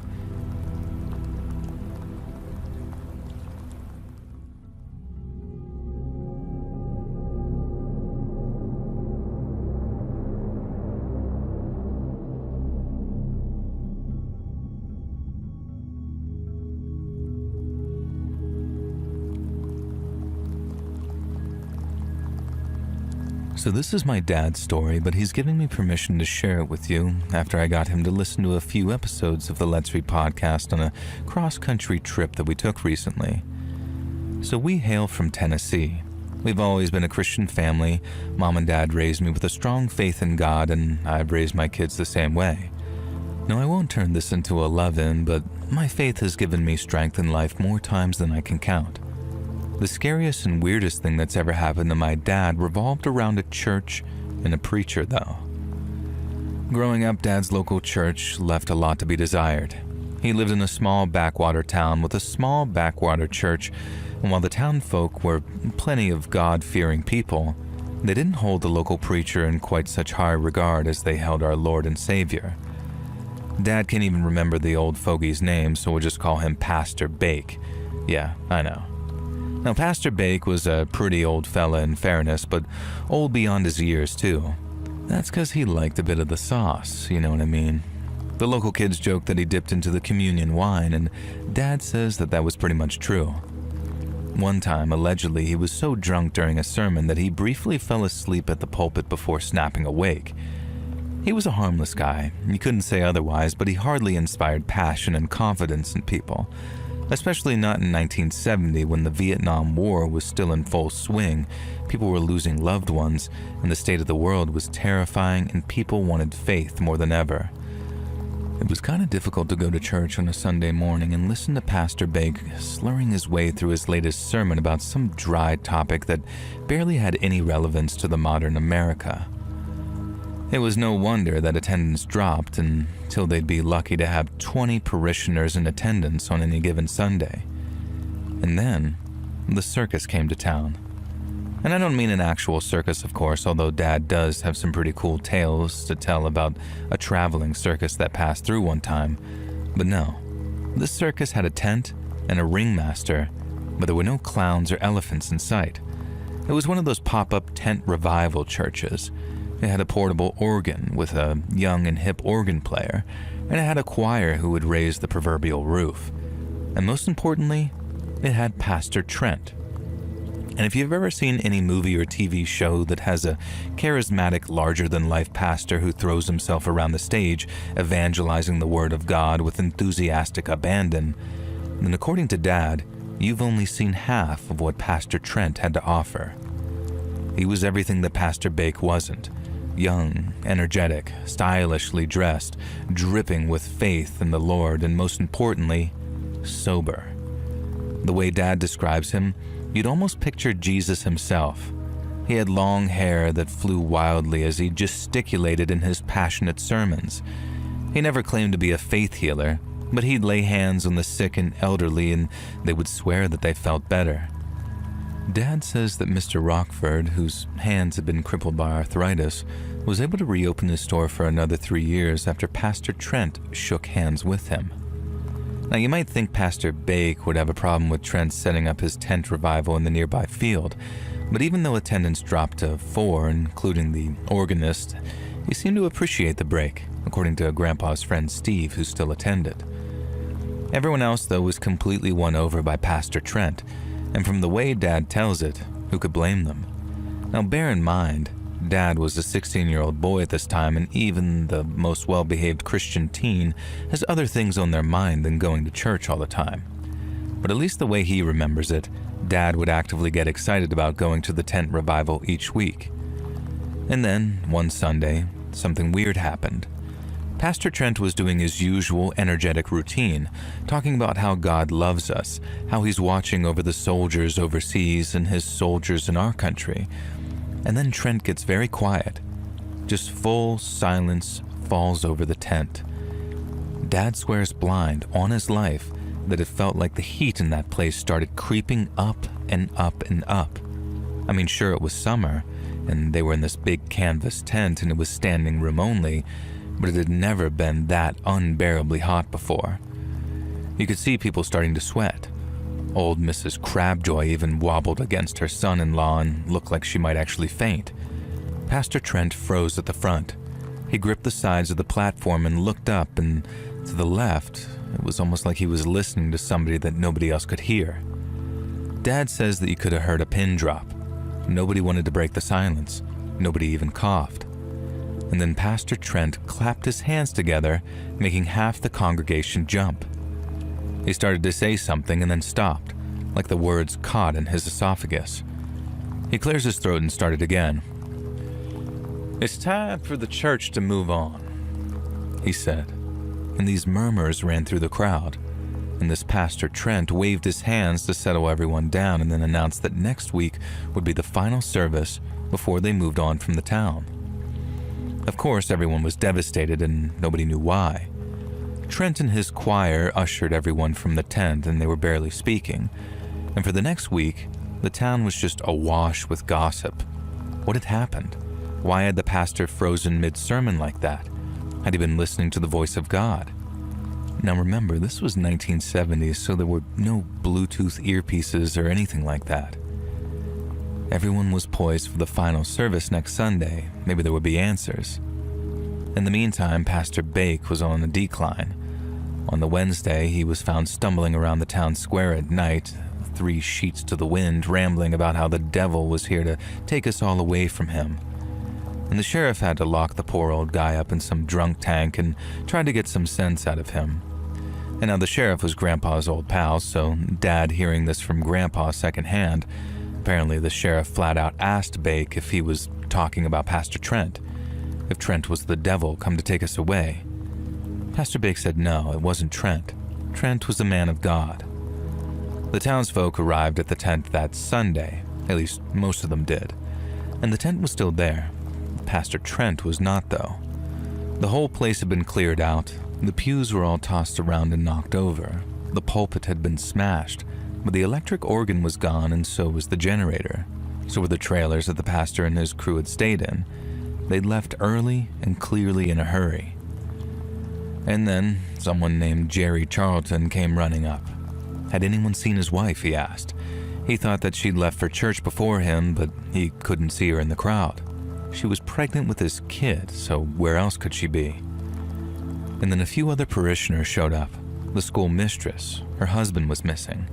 He was a meek, timid man who everyone joked had married a battle axe. And as the day went on, it came to pass that 12 people had disappeared along with Pastor Trent and his choir. Most of them were people who had been in unhappy relationships. One of them was an 18-year-old girl who, rumor had it, was being abused by her stepdad. One of the 2 of the missing had no scandalous gossip surrounding them, but like Dad said, you just never know. It soon became the popular explanation that somehow all these people would run away with Pastor Trent and his church. And then talk extended to Pastor Trent himself. The Manson family had recently dominated the news, obviously with their murder of Sharon Tate. Was Pastor Trent even really a pastor? Or was he some kind of cult leader like Charlie who lured vulnerable people away with false pretenses? A lot of this gossip occurred in the most natural meeting place for the whole town, church. Pastor Bake was back on his feet by this time, and it seemed like his time in the drunk tank had scared him a little straight. And when he overheard the talk about Pastor Trent, it was like the old fiery Pastor Bake of yore had returned. How dare people say this about a man like Pastor Trent? Trent was one of God's soldiers. The devil had been coming to our town and had his sights set on the missing 12. And like an angelic Pied Piper, Pastor Trent had led them to Heaven's Gate. Of course, this explanation did not sit well with pretty much anyone and doesn't sit right with Dad to this day. I mean, that could mean anything, couldn't it? Were these people victims of abuse who Trent helped save? Is that what Pastor Bake believed in regards to the devil coming for them? And what did he mean by leading them to Heaven's Gate? There is an addendum to this weird and unusual tale, though. Everyone who disappeared was a grown adult, and there was no evidence of foul play.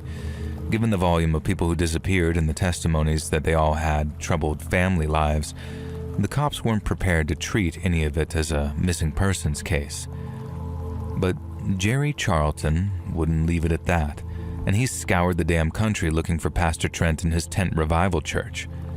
Every time he returned home, he had absolute murder in his eyes, vowing that whenever he found Trent, he would demand answers about his wife and then send the man to the Lord himself. It took him almost 8 years, but he found them.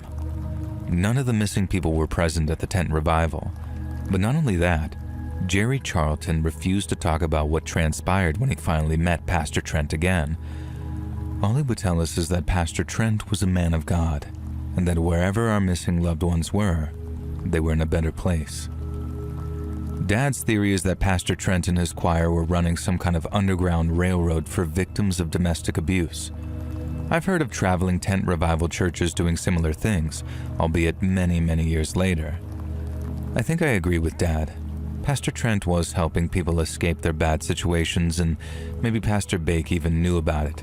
And that's what he meant about the devil, because maybe all those people who disappeared were at the end of their rope, so to speak. But even if that is true, even if Pastor Trent did lead these people to a better life, it still chills me to think about it. Because Jerry Charlton had murder in his eyes every single time he set out in pursuit of that church. And then when he finally found Pastor Trent again, he returned a changed man and would never speak about why. There's one thing Dad and I know for sure. Whatever happened between Jerry Charlton and Pastor Trent, it sure as heck put the fear of God into him.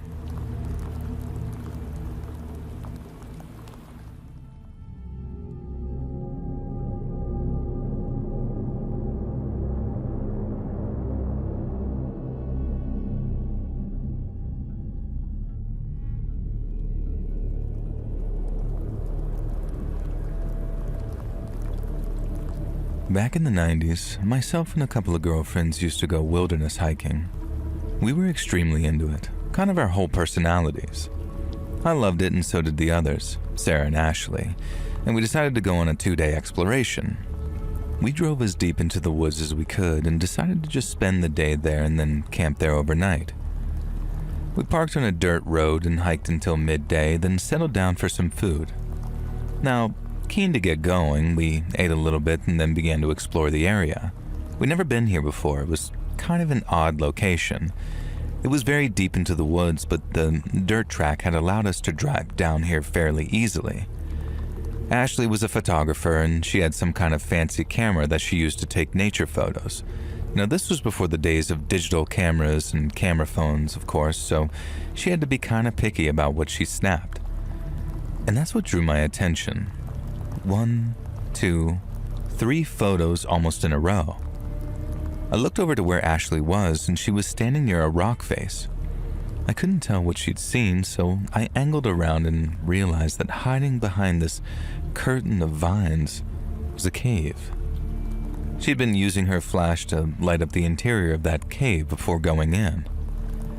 Sarah chastised her in case it was some bear's den, but pointed out that bears hadn't been active in that area since probably way back in the 70s.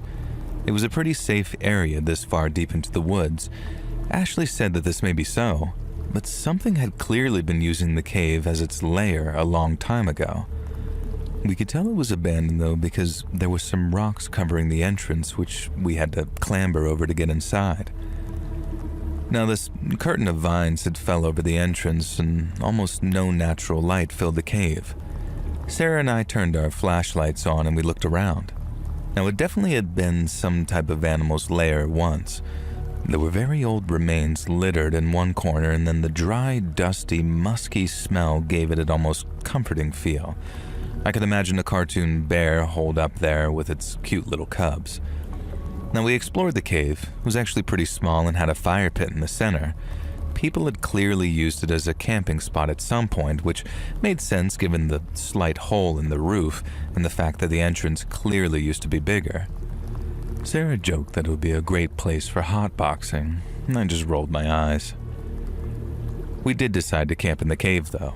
It meant that we didn't have to bother setting up the tent, and even if it rained, it was sheltered enough that if we stuck towards the back, we'd be completely sheltered. So we explored some more in the daylight and then at night, and we settled down. We decided to cook on our stove outside the cave rather than risk filling the constricted area with smoke. It had clearly been a more open hidey hole the last time the fire pit had been used. We had a good dinner and then went into the cave to bunk down for the night. We were woken up by the mother of all storms, though. Nowhere in the weather reports had it suggested anything like this. It was like Mother Nature had just turned on us. Thunder, followed immediately by lightning, and I could thank the Lord that we were camping inside a cave instead of outside in a tent. That is until I heard a crack, a crash, and a rumbling. I flicked my flashlight on in the direction of the noise and watched in absolute horror as a rain of rocks fell down over the cave entrance. Immediately, the meager moonlight was almost drowned out, with the only light coming in from the hole in the ceiling, which was a good 15 feet high, if not more. With nothing else we could really do in the middle of the night during a thunderstorm to end all storms, we tried to sleep. The next day we woke up fractious, sleep-deprived, and snippy at each other. And this only worsened as we each had to pee in the back of the cave, which left a fairly unpleasant atmosphere. And then things got even worse as we tried to move the rocks from the entrance, only to realize that they were far too heavy for us to move from the inside, not to mention rain-slicked, and we decided to sit down and just have some breakfast, lit by the meager sunlight that came in through the tiny gap in the cave ceiling. I hoped that our hunger abated and things would eventually calm down. I was messing with the rocks when I heard Sarah and Ashley begin whisper arguing behind me. They'd been at each other's throats all vacation, which wasn't hugely unusual, so I tried ignoring it. It was one of those situations where we all shared a strong passion for exploring the woods, and they were both my friends, so they were kind of friends with each other by proxy. The whisper arguing turned into raised voices arguing, though, and I couldn't ignore it anymore. Ashley was accusing Sarah of having an affair with her partner, and now Ashley had a tendency to be kind of paranoid when it came to her partner Tyler, and for good reason. He had cheated on her a number of times, and sometimes I wanted to shake her and say just leave him, but she wasn't having any of it. Now they were soulmates, even if in my opinion soulmates didn't typically screw other people. Now, though, it sounded like Ashley at least was convinced Tyler had actually screwed Sarah. And of course, this couldn't be true, though, as Tyler barely knew her, right? I expected Sarah to defend herself, and instead, she accused Ashley of being unable to please her man, so what did she expect when he ended up in another woman's bed? I stepped in at this point and just asked straight up, "Sarah, did you sleep with Tyler?" And she looked at me, and in the dim light of the cave, this look of shame on her face was very damning. And then she hardened up, just straight up confessed to it, stared Ashley down and told her that she'd done it with Tyler not once, not twice, but 3 times. And then, for whatever insane reason, she added that she'd let Tyler do things to her that Ashley was just too much of a prude to let him do. So maybe she should learn how to please her man a little more. And it kind of struck me weirdly at that moment that Sarah was a smoker, and I hadn't seen her smoke a cigarette since we'd holed up in that cave. Weirdly thoughtful, considering that she was out here ruining Ashley's confidence and life. I went to suggest that maybe she would light up and calm down, but then something even more insane happened. Ashley, calm, meek Ashley, who was kind of a pushover, full body charged Sarah and slammed her into the ground. Then the pair were fighting, pulling hair, yelling and screeching so loud it echoed around the cave. In the end, this crazy cat fight is what actually saved us. Because a loud, deep male voice yelled down from the hole in the ceiling, asking what in the damn hell we were doing in there, yelling loud enough to wake the dead. I looked up, squinting against the sunlight, and I could have sworn the guy looking down at us was a member of ZZ Top. One of them with a beard, anyway. And I'd never seen a hairier man with a bigger, whiter beard. It was like Gandalf. And he looked like an absolute definition of a wilderness survival mountain man, which I later found out is exactly what he was. I shouted up that we'd been trapped in the cave due to a rock slide, and that we couldn't shift the rocks from inside the cave. He yelled back that he'd climb on down and see what he could do from the outside. You would think that this would have calmed Sarah and Ashley down, but no. They were still screaming at each other, trading slaps, and at one point, Sarah, the one who'd boned Ashley's man, grabbed a rock and was threatening to smack Ashley in the head with it. I heard noise above us, and then the sound of clattering rocks and masculine straining grunts. I don't know how to describe this any better than this. Imagine a mountain man doing a very strenuous activity. And if you select to read this story, please try doing this as a sound effect for me. Just me, though. Thank you. Finally, a medium-sized boulder popped into the cave and light came spilling in. The mountain man looked in, and now I could see that his beard was even bigger than I previously thought, and he also had one blind eye and somewhat of a scar, and goddamn if this dude wasn't the most badass man I'd ever seen in my life. It was almost terrifying. And then he got real scary. Sarah and Ashley were still screaming at each other, and Sarah had that rock in her hand. It was like they hadn't even noticed the mountain man trying to rescue us. So he hollered. Folion screamed and yelled that if you gals don't shut your harpy yapping and quit disturbing the peace, then he'll skin all of us like the 500-pound black bear that he took down just last week. Quote unquote. I guess he saw the fear on my face as I turned to stare at him, because he gave me a wink and a little smile and gestured to the other two who had finally shut up and stopped arguing. With the mountain man's help from the other side, we were able to clear enough of a gap into the rock slide to allow us to climb through. Sarah, the largest of the group, was last to come through, and I honestly can't blame Ashley for refusing to help her, so it fell to me and the mountain man. Sarah and Ashley were still staring daggers at each other. The mountain man, who said his name was Bob, told us that he was going to take off and to drive safe now and maybe drop by the local hospital to check on the scrapes and bruises we'd gotten, especially Ashley and Sarah in their little fight. I just about begged the mountain man to ride with us. I genuinely honestly didn't feel safe with Ashley and Sarah, especially since I was the driver, and if a fight had broken out while I was trying to drive, I was so exhausted that I'm not sure that I could have kept the car on the road. I guess Bob sympathized with me because he eventually agreed, and even though he said he didn't like to go into town much, his one condition, though, was that he was riding shotgun with me. No way was he sitting in the back with either of those crazy chicks. Fair enough. If you can picture Sarah and Ashley's anger as being enough to scare the toughest-looking elderly mountain man I've ever met and likely ever will meet, you can probably imagine how icy the environment was. We drove the hour or so into town and went to the small walk-in clinic to get checked out. It turned out that Ashley had some kind of infection that she'd gotten from a cut and was actually suffering from dehydration, so she had to stay overnight.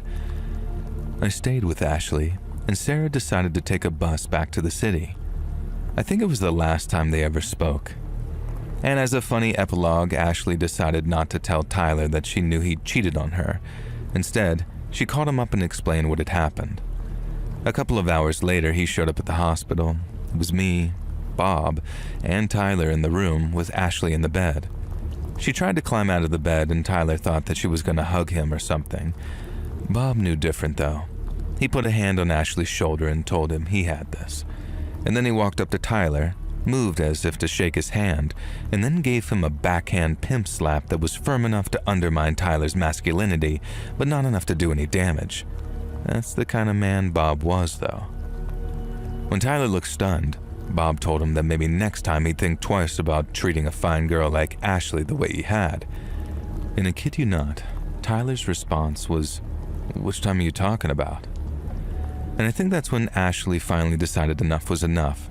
And from the way Bob looked at Tyler, I think Tyler knew it too. He turned around, threw the flowers that he'd brought for Ashley in the trash, and we just never saw that fool again. The only way to stay in touch with Bob, who lived off the grid, was to give him my mailing address. And I realized that in modern day it'd probably be considered a bad idea to give a wild mountain man your home address, but Bob actually sent me a Christmas card every year for the next 8 years.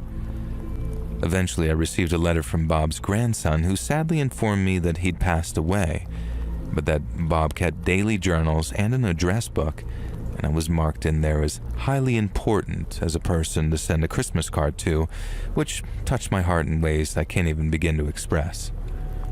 And the only way for this story to become more of a fairy tale is if Bob's grandson, who wrote me and was around the same age as me, had met up with me in the city and we'd hit it off and eventually become a couple. But I guess I'll just leave it to you guys to decide whether that part actually happened, as it's probably too far-fetched to be true, so I'm not going to confirm either way.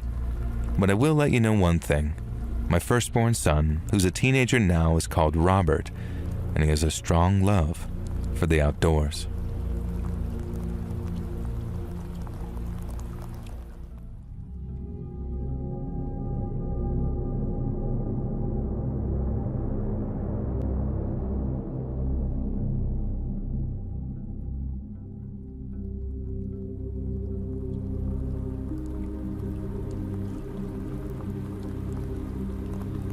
I thought my ex-boyfriend was a great guy. I really did.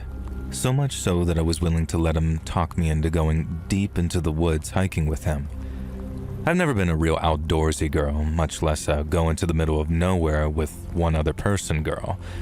So yeah, I really trusted and loved this guy. But they say if you really wanted to get to know a partner, go on vacation with them. Well, I'll also add, go on vacation with them into the deep woods. That really shows what kind of person they are, like a complete and utter maniac, for example. We spent a lot of time preparing for the trip, days of discussing it, planning our route. Maybe I should have seen it as a red flag when my ex, we'll call him Aaron, bought all this brand new navigational equipment, including an expensive compass, satellite GPS locator, etc., despite telling me that he'd hiked these woods dozens of times and was a quote-unquote expert on the area. On the drive down, he talked incessantly about how beautiful the area was, how dangerous it could be too. And that's why we were doing a short day hike on the first day, and then spending a day in a nearby motel, having fun in his words. And then on day 3, we'd come back for a 2-night camping trip in the same woods. Aaron was right about one thing. These woods were absolutely stunning. Summer was turning into fall and the colors were breathtaking. I dabble with acrylic painting in my spare time, so really all I wished was that I'd brought some paint and an easel and could set up in the parking lot to paint some of the more beautiful foliage. I said this to Aaron, and he sort of glared at me and implied that I was afraid to hike through the woods. I thought he was joking, maybe teasing, and even so, my female pride kicked in and I responded, "Yeah, I'm gonna show you, buddy." And I snatched up my pack and told him to catch me if he could. Now this was fun for a bit. Leading him through the woods was almost romantic. And then he caught me, and it led to a bit of a makeout session, and I let him take over leading the way. And the scenario was kind of beautiful, you know? The day was so perfect that I didn't remotely let it concern me that there had been no trail markers or anything. Aaron knew this place like the back of his hand after all, so there was nothing to worry about, right? So we took a break for lunch. These pretty much just gas station snacks and all that kind of stuff. And then I took a roll of toilet paper out of my backpack and started to go off into the woods to pee. Aaron looked at me like I was a maniac and asked what I was doing. I explained that I had to go pee, and he acted like it was the grossest thing in the world, peeing outdoors, but also remarked that it was really smart of me to bring toilet paper with us. Isn't that common knowledge? And how did he expect to use the bathroom himself, especially on our later 3-day camping trip? I asked him this, and he brushed it off like it was a joke, but I got the impression that he hadn't even thought about it. This was a red flag, because surely a guy who'd engaged in all this wilderness hiking would know that it was necessary to at least take a piss in the woods. And he was a guy. All he had to do was whip it out and spray. I tried to convince myself that that was it, that maybe he didn't have that much experience with women. We were in our early 20s, and I don't know, maybe he somehow thought that someone with girl parts could just hold it in for that long. God knows why I let it go though, but I did. And when I returned, Aaron had packed up our things and was pretty raring to go. Based on the time and how long we'd been out, I figured that we would have probably started heading back to the car now. And when I suggested this to Aaron, he then responds, "Yeah, guess we should do that soon. I mean, I was thinking we could start heading back when it got dark, but..." Now, I was baffled. We couldn't be hiking through the deep woods in the pitch darkness, even with those X-Files level flashlights that we brought with us just in case. In that case, we might as well plan to camp out overnight. I told him this, and he got very huffy and puffy and moody and said, fine, we just head back, and then started storming off completely in the wrong direction. Now, I'm not some expert navigator, but even I could tell that we were heading deeper into the forest. Now, I quietly suggested this a couple of times, and each time he got more and more angry, to the point that I started to genuinely feel a little unsafe around him. It was a side of him that I'd never seen before. I tried to chalk it up to maybe heat stroke or allergies or I don't know what. I kept asking him if he needed some water because I could tell that he was getting overheated. Eventually, he just snatched the bottle from me and took this huge gulp, allowing a bunch of water to spill all over the ground. And again, hardly something that a seasoned survivalist would probably do. And eventually I had had enough. It was almost 3 p.m. and we were clearly heading even further from the car. I stopped and kinda did that hands on my hips angry girl pose, saying, "Bro, admit it, we're lost," I said. Not sure that I called him bro, but I had an affectionate pet name for him, but it's really icky to think about now. And he insisted that we were not lost, and hadn't I been listening to a word he said? And he was a seasoned hiker, and of course he knew that the sun would be setting soon. We were nearly back to the parking lot. I asked him to look at the GPS tracker that we'd spent so much on, so he just grumbles and says fine, and then takes the box out of his backpack. The sealed box. He hadn't even set it up or charged it or anything. He just brought the damn GPS tracker and somehow expected it to just work. And when I pointed this out, he almost threw the damn thing in a rage. I had to grab his arm and stop him from hurling it into the woods. Jesus. And I realized that maybe Aaron had a temper on him that I'd never seen before. I was out here in the absolute middle of nowhere with this guy, and he was quickly revealing himself not to be the guy that I thought he was. Very calmly and quietly, I suggested that maybe we check the map out and try to work out our location and piece things together using landmarks and the compass.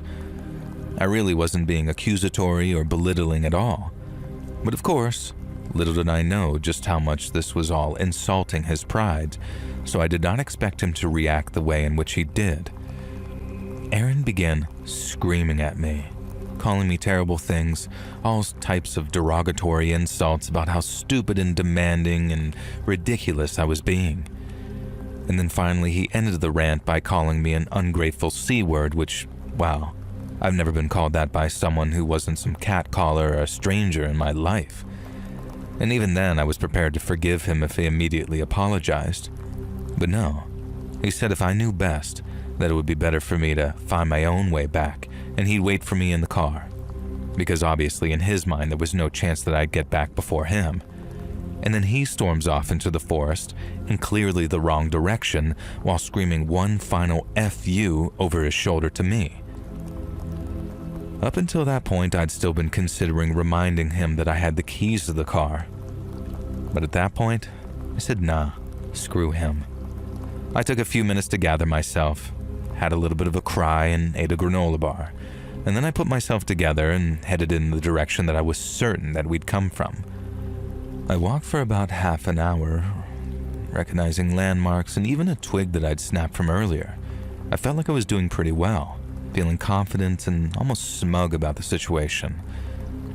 And then I heard the sound of branches cracking somewhere behind me, and a voice. A high, mocking redneck voice, like the kind of cliche backwoods killer that you hear in some crappy horror movie.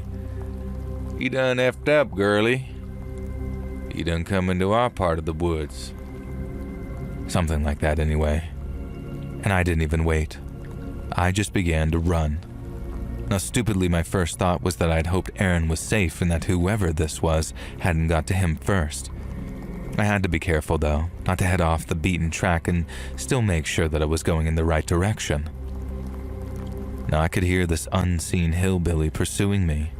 He was running, somewhere behind me and up the hill among the trees.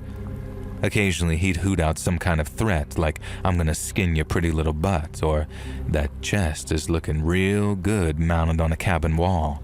Psychotic things like that. And what followed was a chase worthy of a movie, or so it felt to me at the time.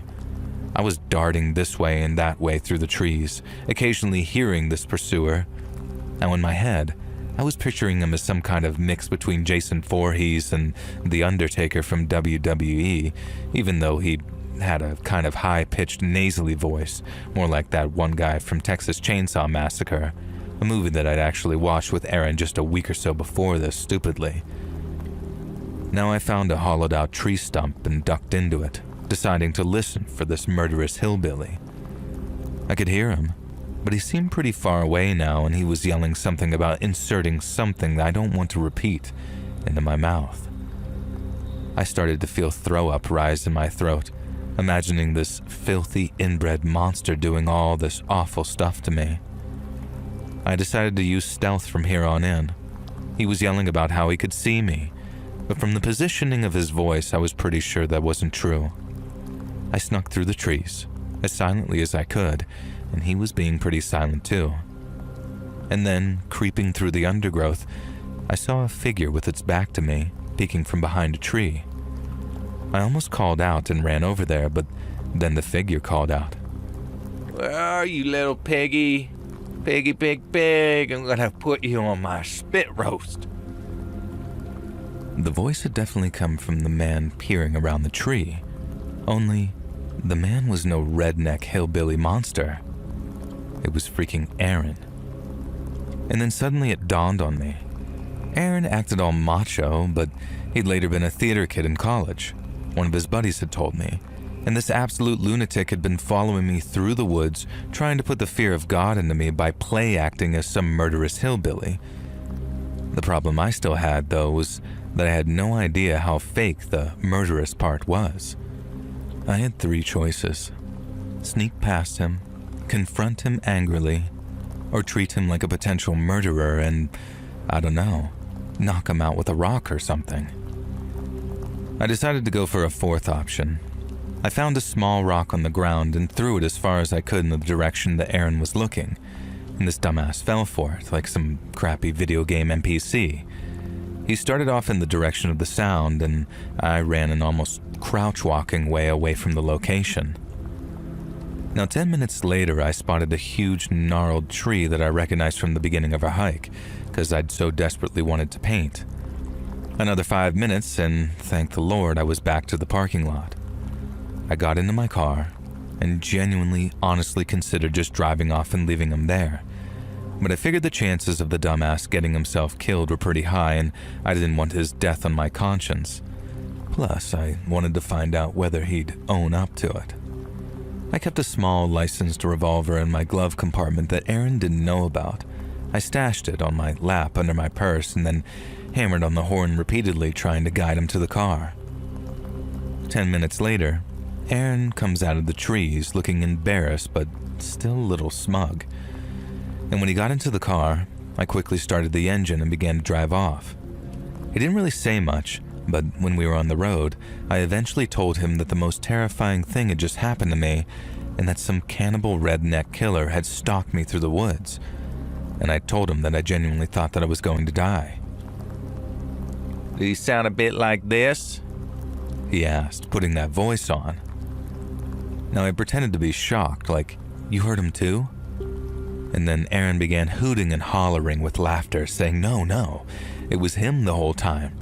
Remember, he's an actor. Wasn't it hilarious?" I stared ahead at the road as I asked him if he really didn't intend to kill me. In his defense, he acted horrified, like he was simply too much of an ignorant, arrogant idiot to even consider the fact that it could have traumatized me. And we drove for a while in silence. He kept asking me if I was mad, and I think he knew that he screwed up. Eventually, we reached a gas station in a somewhat suburban area. It had a diner and a truck stop, and I checked, and I had cell phone reception. I told Aaron that I'd consider forgiving him if he went into the gas station and bought me a gas station hot dog. And then I watched, waited until he was halfway through the gas station door, and then peeled out of that parking lot and did not stop driving for another hour. When I pulled into the next rest stop, I had dozens of texts from him. First they were apologies, then they got madder and madder, telling me that I was some stuck-up C-word and that I better come back and get him right now. I texted him back telling him to call an Uber or, better yet, hitch a ride with one of the truckers at the truck stop, and just hope that they weren't a cannibal redneck serial killer. Then I blocked him, and I never heard from that idiot again. I did check on Facebook to be sure that he'd gotten home safely, and he had.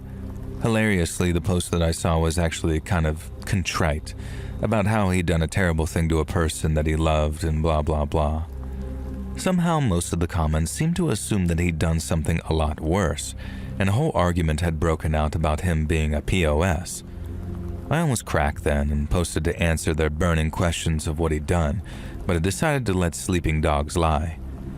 Absolutely the weirdest vacation I've ever had, the weirdest guy I ever dated, and thankfully the weirdest scary story I have to share at parties. Now I hope you enjoy the tale of the time that I wasn't stalked by a cannibal killer.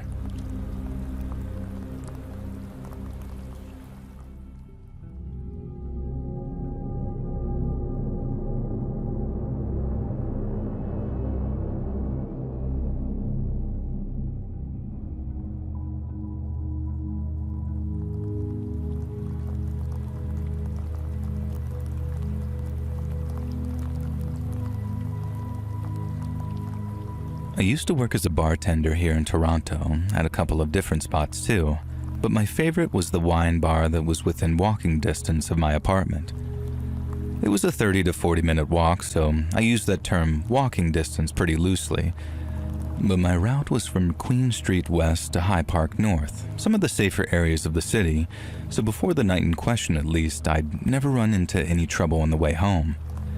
I was a woman of just 23 at the time, and I was acutely aware that I was putting myself at risk by walking alone at night. But after the first few journeys, once I saw how quiet and deserted my route was, I started doing it every night. I got so comfortable that I even started listening to music during my walks, but only in one headphone and only on low volume so I could hear things going on around me. But no matter how vigilant I was, no matter how quiet my route, I guess it was only a matter of time before my luck ran out. And when it did, it ran out big time. It had been a quiet Wednesday evening at the wine bar when we closed around 11:30. And then after a quick clean down, my coworkers and I were clocked out and headed home by around 11:45.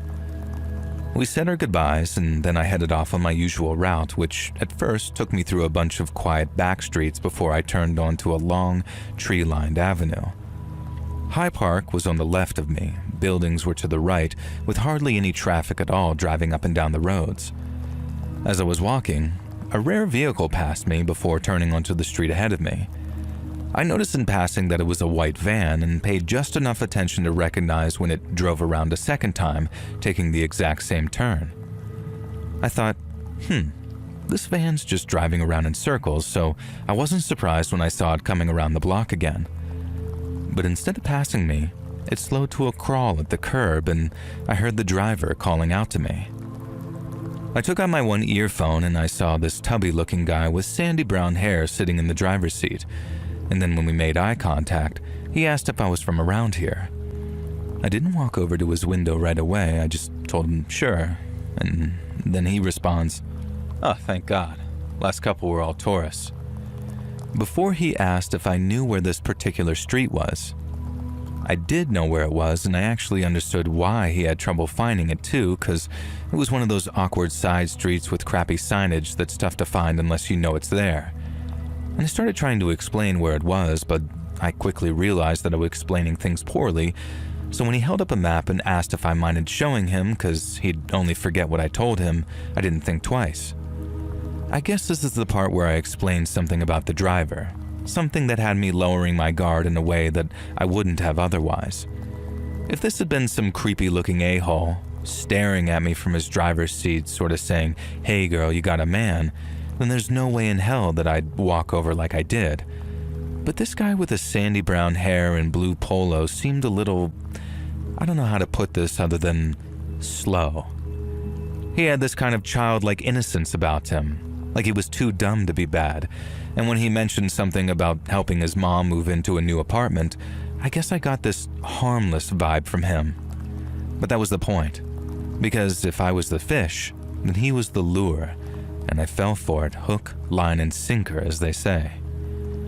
I walked over to his window and he held the map out for me to point at it, but then no sooner had I touched the paper, the van's center door slid open on my left, and a man came leaping out the back. The sudden noise of the door sliding open scared the hell out of me, so I jumped back on instinct before the guy's feet even touched the concrete. And then once it hit me what was really going on, when I realized how dumb I'd been to fall for what was obviously a trap, I started running as fast as I could. I tried to get away, but the guy chasing me caught up fast, so the best I could do was run for some railings that belonged to one of the buildings. And all I could think was, they can't get me in the van if they can't get me off those railings. so I held on to them for dear life and started screaming for help. As the guy wrapped his arms around my waist and started trying to drag me back towards the van, all I could do was scream, while holding on harder than I'd ever held on to anything before. The guy pulled so hard I thought my arms might break, but I knew that was better than whatever was waiting for me in that van. He tried pulling my hands free by the wrist, but I managed to bite him on the hand, like the real bony part on the back, so he screamed and let go. But he was so mad that he started trying to punch me, directly in the face too. I guess to try and knock me out so I'd let go. He pulled his fist back and swung at me, but I saw it coming and started shrinking down, so he couldn't do anything but punch my neck and the back of my head. He then started trying to kick my wrist so I'd let go of the railings, but every time he got close, I'd regain my grip as he lunged down to grab me. I was screaming the whole time, but after he failed to kick my hands free of their grip, he joined in with the yelling too and told his buddy in the driver's seat to come give him a hand. Now, I thought I'd done a pretty good job of holding that one guy off and stopping him from dragging me away, but I knew that the two of them trying together would be the end of it. So when I looked around and saw the bigger, tubbier guy opening up his door, I started wailing as well as screaming. I wasn't just screaming for help anymore. I was begging them not to take me, saying that I'd do anything if they just left me alone. But neither man was interested. They'd made it up in their minds about what they wanted to do with me, and there was no reasoning with them. But then, just as the bigger guy started walking towards us from the van, I heard someone yelling from all the way across the street, shouting for them to get their hands off of me right now. Someone was running towards us, wearing nothing but a robe, their underwear, and a pair of sneakers. But the thing that really caught my attention was the big old hockey stick they were carrying. The tubby guy ran back to his driver's seat the second he saw the guy with the stick, and then the scumbag trying to drag me off the railings did the same when he realized that they were suddenly in for a fair fight. He ran, jumped into the back, then as soon as he slid the door closed, the van took off, and the man running towards us had to dart out of the way so it didn't hit him. He took a swing at it with his hockey stick as it sped off and then turned back to me, running over asking if I was hurt and needed any help. He turned out to be the owner of a store across the street, one who lived in the apartment above. He'd been up late and had heard me screaming from the moment I started. He actually apologized for taking so long because he had to put on some clothes and grab his hockey stick. But I didn't mind because he was literally my hero in that moment. He invited me into his store so I could wait for the cops there and get something warm to drink. I accepted the invite, and within maybe 30 minutes, I was talking to a pair of Toronto PD officers with a mug of hot cocoa in my hands. I told them everything, not that they were of any help, and so did the store owner. And then once I was done, they were nice enough to give me a ride home so I wouldn't have to head back out into the dark after going through something so terrifying. I guess it was the least they could do, but it still meant a lot to me, as did the help that I got from Mr. Hockey Stick in his little furniture store, a piece of which now sits in my apartment as a kind of thanks-turned-memento. Not a memento of how I almost got abducted, but a memento of that perfect moment of compassion and kindness that led him to come running to my rescue in his underwear while carrying nothing but a hockey stick.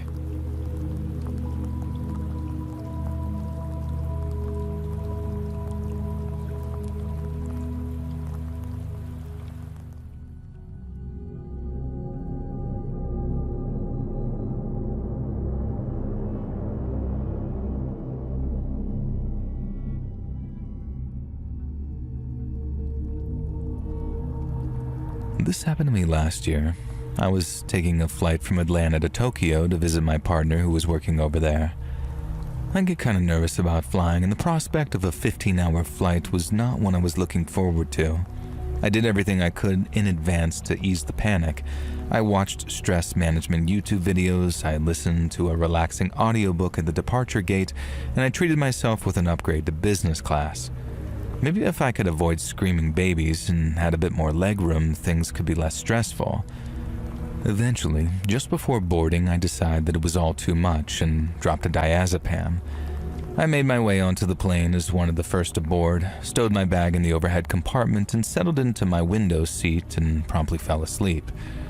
The next thing I knew, I'd groggily sleepwalked my way through the pre-flight checks and the takeoff, and was only vaguely aware that I even had a next-door neighbor in the seat beside mine. I woke up a few hours later, distinctly in the air and feeling a lot more relaxed than I had been when I boarded. Right now, I was alone. With nobody in the seat beside me, I gestured to the flight attendant and asked for a bottle of sparkling mineral water, which was delicious and refreshing and calmed my nerves. I noticed that someone must have been sitting beside me because there was a comic tucked into the front seat.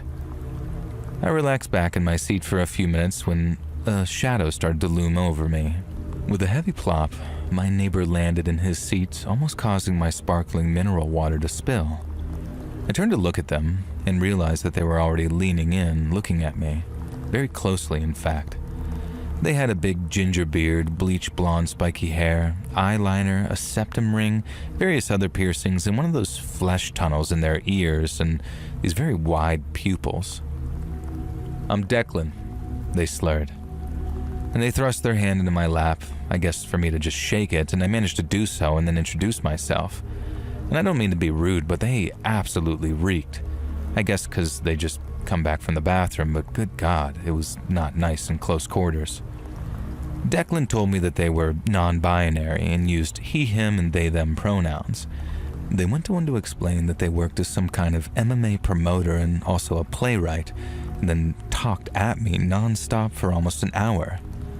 And this sounds like I'm exaggerating, but they would not stop. According to Declan, they were going to change the worlds of both literature and mixed martial arts, and had been told that they had a unique and powerful voice. I wasn't sure about that, but they certainly had a unique and powerful body odor. Eventually it all got too much, and I had to excuse myself to get up and use the bathroom. Declan pretended to shift to let me through, but even with the extra space in business class, I was forced to brush and squeeze up against them to get past. I went to the plane bathroom and spent as long as I could in there without seeming weird. I didn't even need to go, I just needed a break from Declan's weird, intense monologuing. And when I got back, I decided that I'd pretend to nap or put some headphones in and listen to a podcast. Let's read, of course. And when I opened the door to the bathroom, I was met face to face with Declan, and I wish that I was making this next part up. It's genuinely disgusting to me to think about it now, let alone share it, but I think it's an important moment in sharing how effed up the next part is.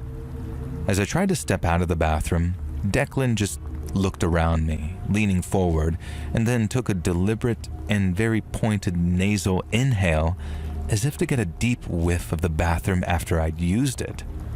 Ugh, just typing it out again makes me shudder. And then they made direct, unblinking eye contact with me as if to say, "Yeah, you saw what I just did." "Sure did, buddy." And next, Declan put their arm out, in that kind of way that blocks someone from leaving a doorway. They did that, and sort of leaned forward, crotch first, to block me from leaving.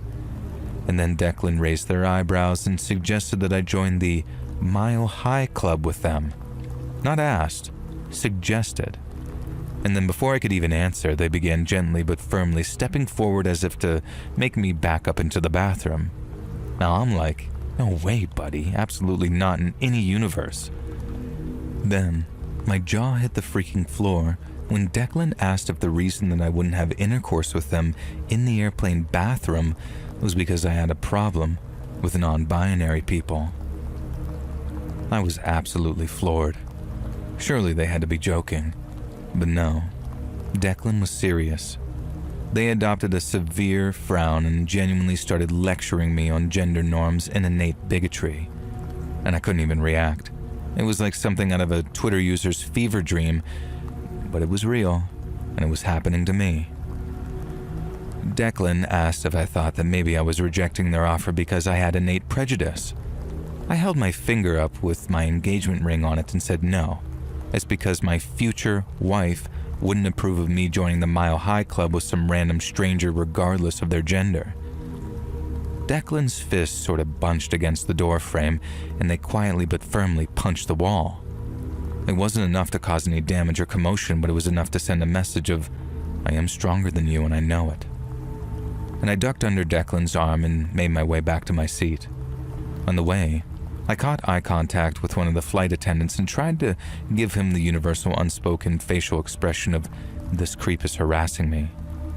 I think he got the message, because a few minutes later, after Declan stopped back into his seat with this thud, the flight attendant came over and asked if everything was okay.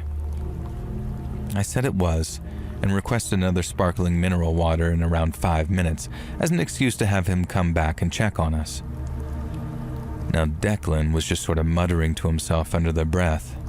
I couldn't make out what they were saying at first, but when I realized, an icy chill went through my chest. Declan was whispering the most vile, unpleasant violence towards me. And I can't even repeat what they were saying because it would affect the video probably, but it was some of the most repugnant things anyone has ever said to me in my life. I couldn't believe it. First, the bizarre accusations of bigotry. And then next, some of the most vile bigotry and slurs you could even imagine. And when the flight attendant came over, Declan stopped yammering on, and then every time we were alone, they kept it up for the entire flight. I was trapped by the window for another 10 hours listening to this maniac just saying vague and nebulous threats under their breath. The worst part is, they did not directly aim them at me. They were just saying things about that woman, and I found myself genuinely just stuck. How do you report someone for threats when they're not directly threatening you? I guess in retrospect that I could have just told the flight attendant that Declan was engaging in this very antisocial behavior, but if anything, this story illustrates how easy it is for someone like Declan to completely make you freeze up. Eventually we landed. I waited for Declan to leave, and at first they didn't. They just stayed stubbornly sitting in their seat, still not shutting up with the yapping. No, eventually the flight attendant before ushered them up though, and they took their overhead luggage and left. Only then did I call the attendant over and tell them what had gone on. Now they quite reasonably, in much nicer terms, told me that I was a freaking idiot for not saying something, and then even encouraged me to tell the Japanese police. I was done with it all though, and opted not to, and it still bothers me to this day. I spent my entire vacation with my fiancé worried that I'd encountered Declan. Thankfully I didn't. I know this might not be the most directly terrifying story you've received, but being pinned into my seat having to listen to that kind of verbal cruelty from someone who thought that they were entitled to me and my body, it was so stupidly brazen that the reality of it still genuinely gives me nightmares to this day.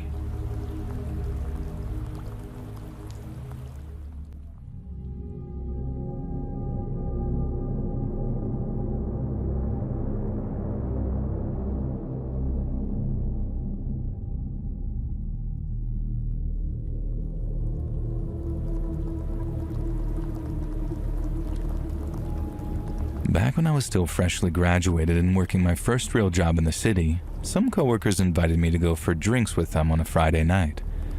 I had an amazing time, and it was awesome to get to know them in such a casual and different environment.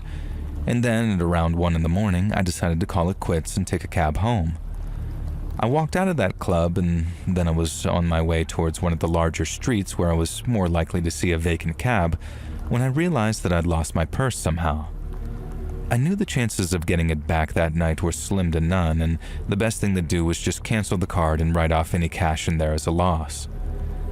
But then after calling around to some friends and family to see who was free to give me a ride home, I found out everyone with a car was either drunk, asleep, or both.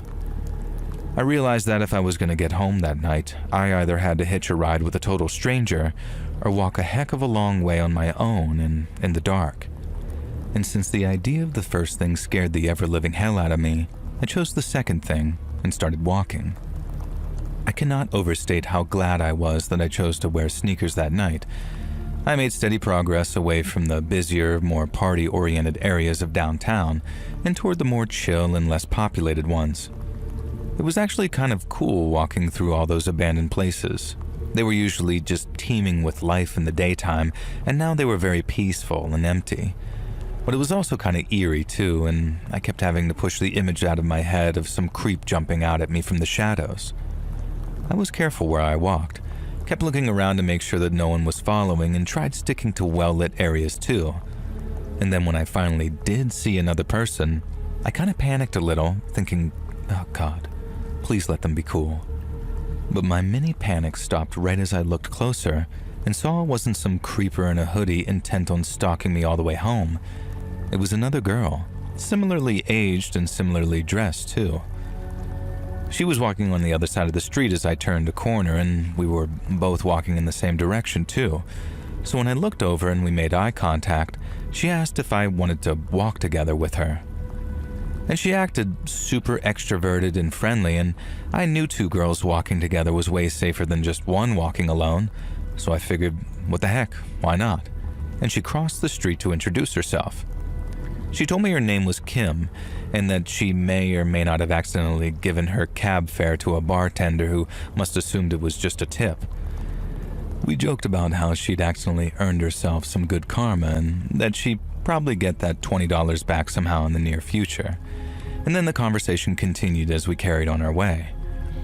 And I think like maybe a third of the way through the journey, we saw a guy staggering out from a side street and start walking in the same direction. He was the opposite side of the street, so we had a nice safe distance between us. It also took him a minute to realize that we were there, and when he did, he started yelling stuff like, What's up, ladies? Need a little company over there? I did my best to ignore him, and so did Kim. But then under her breath, she said, "No, thank you," in a way that had us both stifling these giggles. Now, the guy asked what the heck we were laughing about, and at first he sounded pretty chill, but then he changes to, Wait. You two are laughing at me, aren't you? and he started to sound very offended. And over the next few minutes, we listened to him yelling stuff like, Oh, I get it. You think you're better than me, is that it? and while at first he sounded kinda hurt in a jerk-off kind of way, he got angrier and angrier as we just kept on walking. Now in the end, Kim suddenly explained how her place wasn't far and I was welcome to come inside for a drink and a bathroom stop before I walked the rest of the way home. I actually really needed to pee at the time, so I would have accepted anyway, but having that drunk a-hole now basically following us absolutely sealed the deal. I accepted her invite, and then we darted down the next side street so we could lose our not-so-charming traveling companion. And when we heard him yelling, we picked up our pace a little, laughing at how outraged he sounded.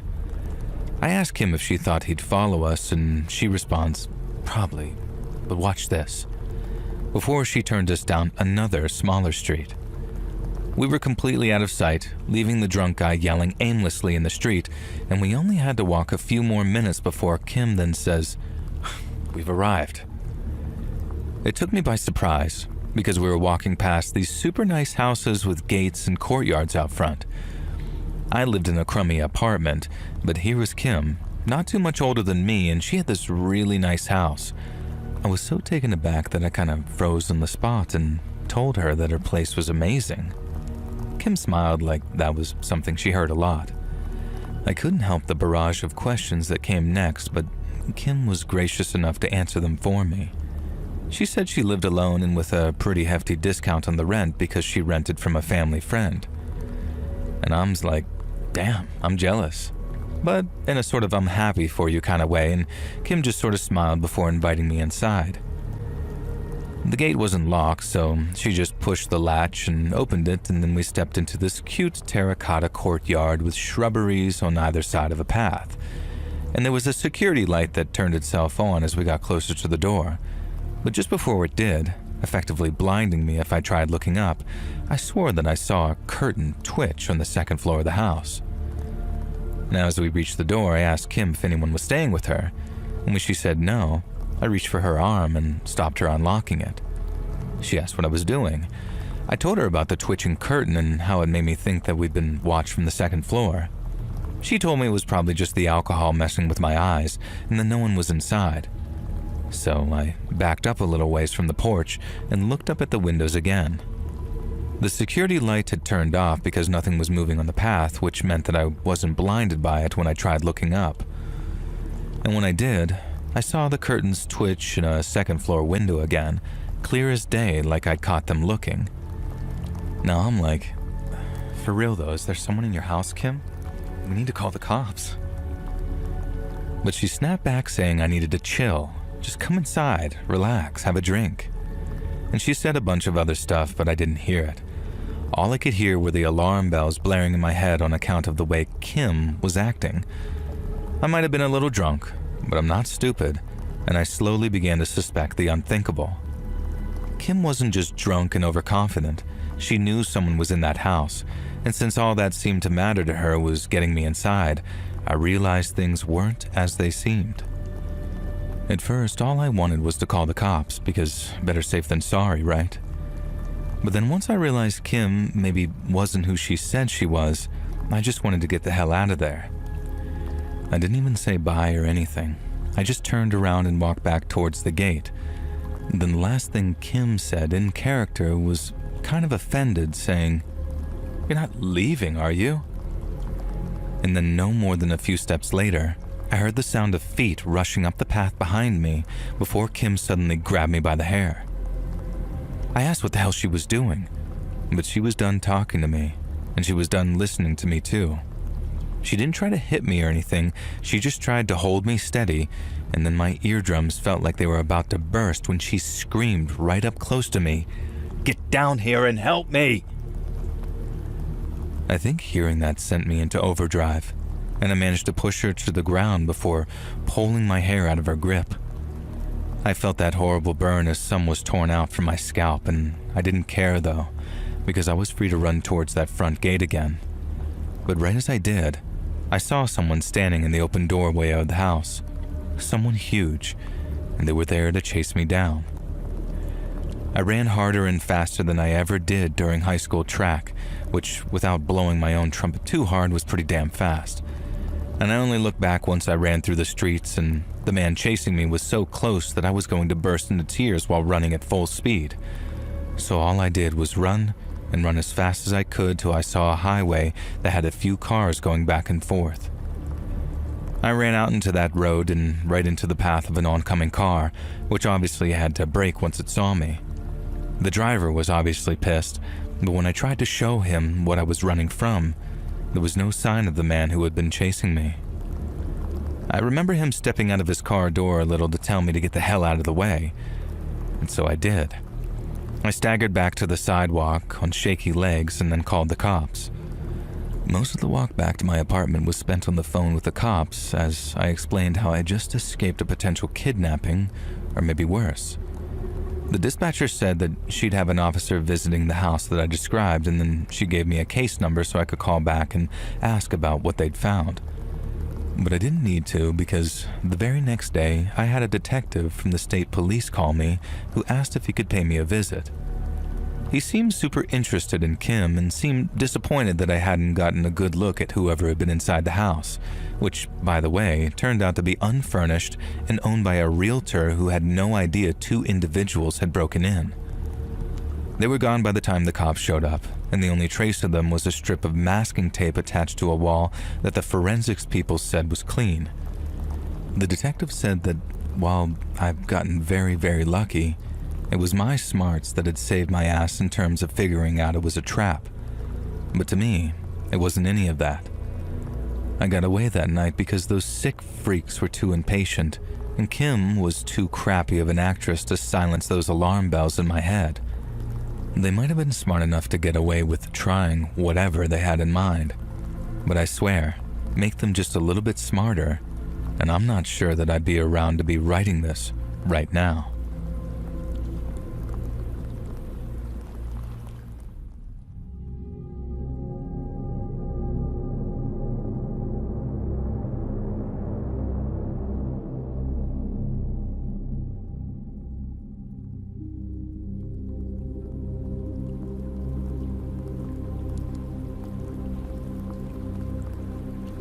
We were on a work/business in a South African country that I won't name because I don't want to start a debate. It was mostly a great time with great and diverse people. Now, towards the end of our vacation, though, something very horrific happened that honestly put me off returning to this country ever again. I was there with my fiancée, who is now my wife, and we had a great time, but I won't go into details describing all that because nobody really cares. Now anyways, just picture a generic couple having a generic good time and maybe doing some really cool things. However awesome you want to imagine we were, that's good. Now I'm being flippant, obviously, but it was lovely. The hotel was great, the food was divine, and once my meetings were out of the way, we had time to explore the cities and countryside. Now the country that we were in has this weird mix of quaint and modern architecture, which shouldn't work but really does. Now, tourists are advised to avoid walking alone in certain areas, and we followed that mostly, but towards the end of our vacation, I guess we got complacent, because everything had been so safe and stress-free up until then. Now, after an incredible meal with my wife, we went for a walk and just kind of got lost in each other, walking for hours hand in hand. I kept thinking about how I was the luckiest guy in the world, having this beautiful woman on my arm, especially knowing that she'd agreed to marry me a few months before. And there is nothing gayer than a man who's deeply in love with his wife, fellas, let me tell you that. Now, after a while, we sat on a bench overlooking a lake as the sun set, and we looked up at the stars together, and things were perfect. No, okay, I'll stop going on about my awesome wife now. She told me I was allowed to share this story if I promised to portray her well, so here you go, babe. I love you. She's awesome. Now, it was kind of her fault that we'd wandered so far outside the city, though. She was the one who wanted to look at nature and all that crap. But it was me who called the cab, dialing the number that I'd taken from the hotel lobby. We'd been promised that this was a safe, reliable cab service and had no reason to doubt it. When the driver pulled up, he was all smiles.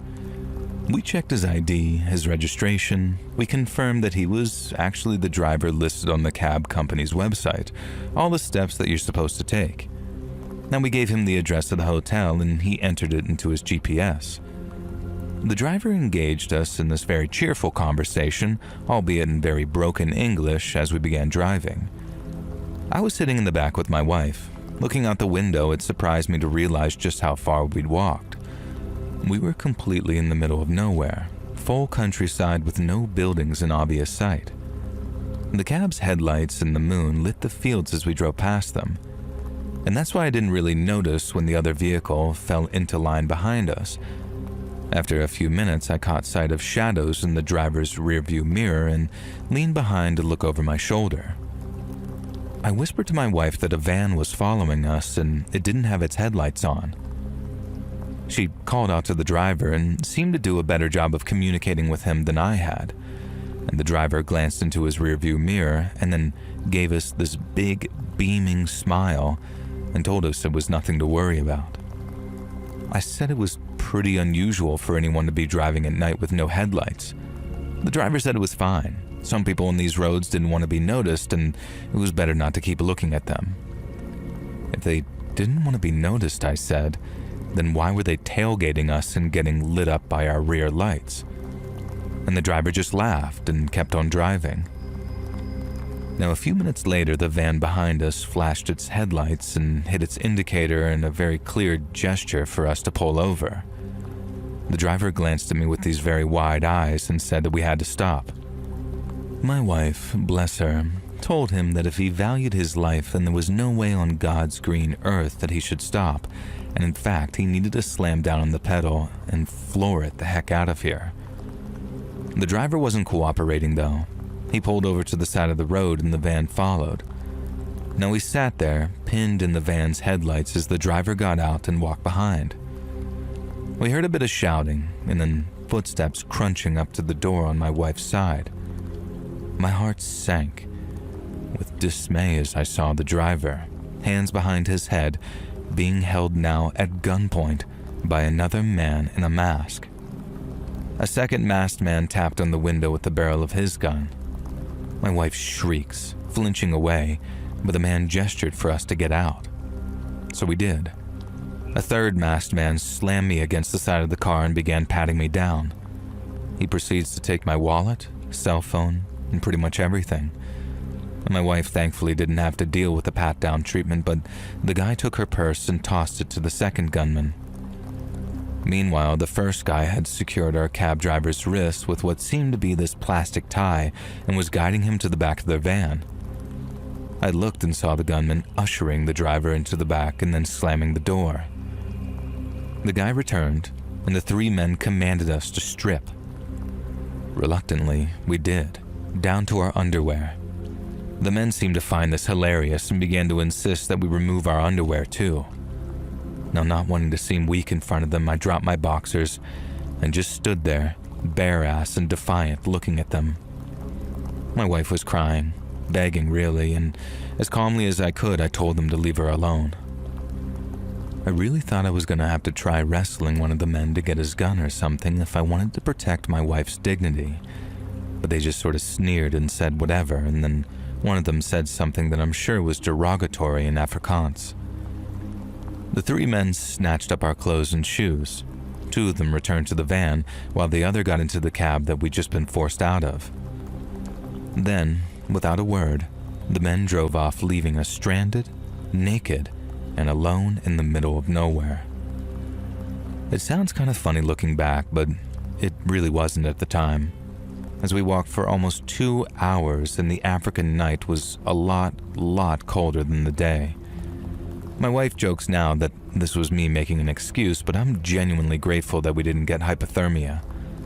Thankfully, at some point along the route, we found a large discarded blanket that I turned into a sort of skirt for myself and a shawl for my wife. And eventually we reached a property whose owners actually kindly helped us call the cops. We were taken to the station, interviewed, and had to make some calls to the US Embassy. It was incredibly stressful and almost scarier than being forced to strip at gunpoint. Almost. The cops really didn't seem to care all that much, not even when we told them that our cab driver had been kidnapped at gunpoint and probably murdered. Two of the officers even said something to each other in Afrikaans and then just laughed. Of course, I wasn't able to remember the name of the cab company either, and when I later tried to find the flyer on the hotel notice board, it was gone. My wife and I wanted to leave the country ASAP, but we had to wait for all the fun crap you deal with when your wallet and phone get robbed in a foreign country. The logistics were a nightmare, and this story would be an hour long simply from explaining them. The final development came the night before we were due to head back to the airport.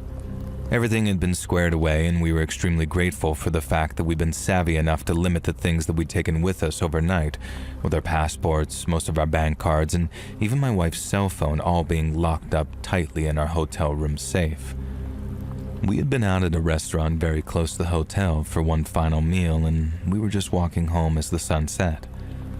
I heard a laugh that sounded distinctly familiar.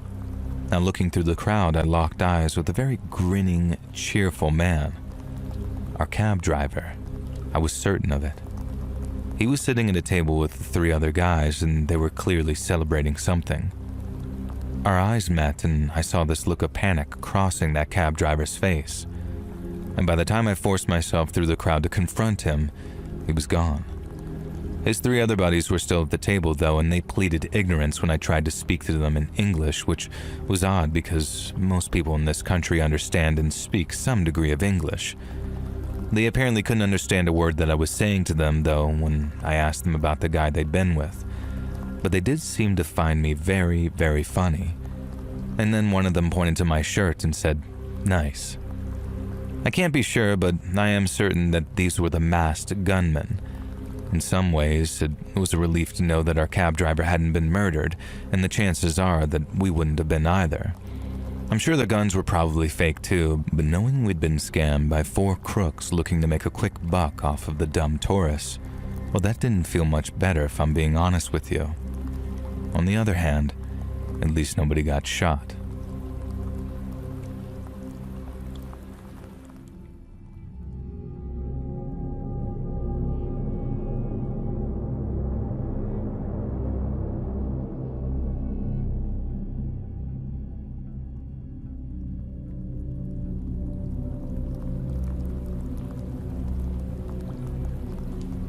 In November of 2010, me and a few pals of mine went out on a lads' night to celebrate our mate Jacko's 25th.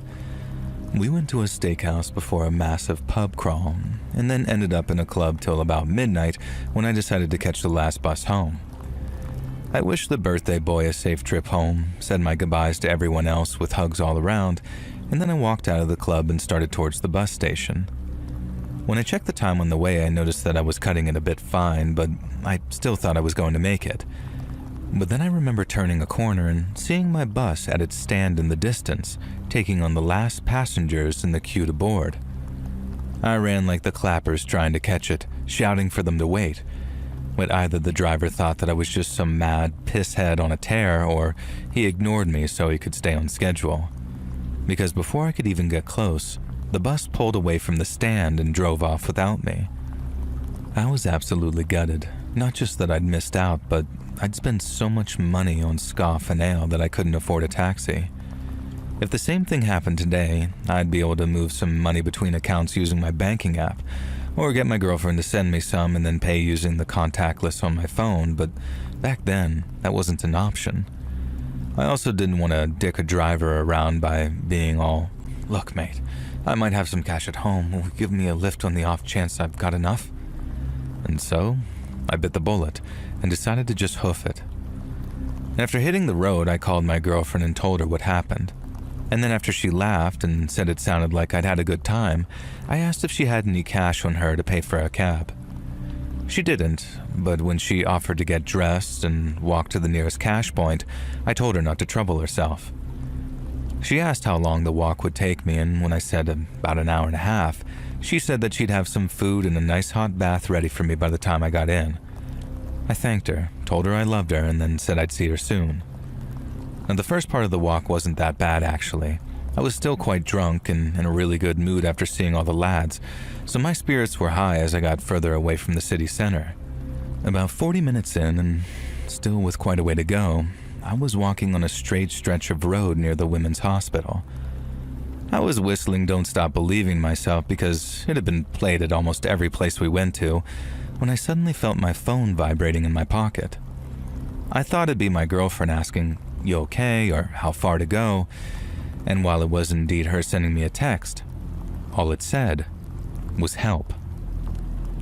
I hit the call button, hoping she'd hit send too early on a "help me take the bins out" type of text, but I only heard one ring before she forwarded the call to voicemail. When I brought my phone down from my ear, I saw that she was typing something, and when the messages came through, I started shaking like a pooing dog, because all they said was, "Someone's in the house. I'm under the bed." I told her to call 999. She texted back seconds later saying that she couldn't because the person inside would hear her. I texted her saying, "I'll call then," and then dialed 999 as fast as I could. I couldn't run because I needed to talk to the 999 lady, but I also couldn't just walk because everything in my head was screaming at me to run.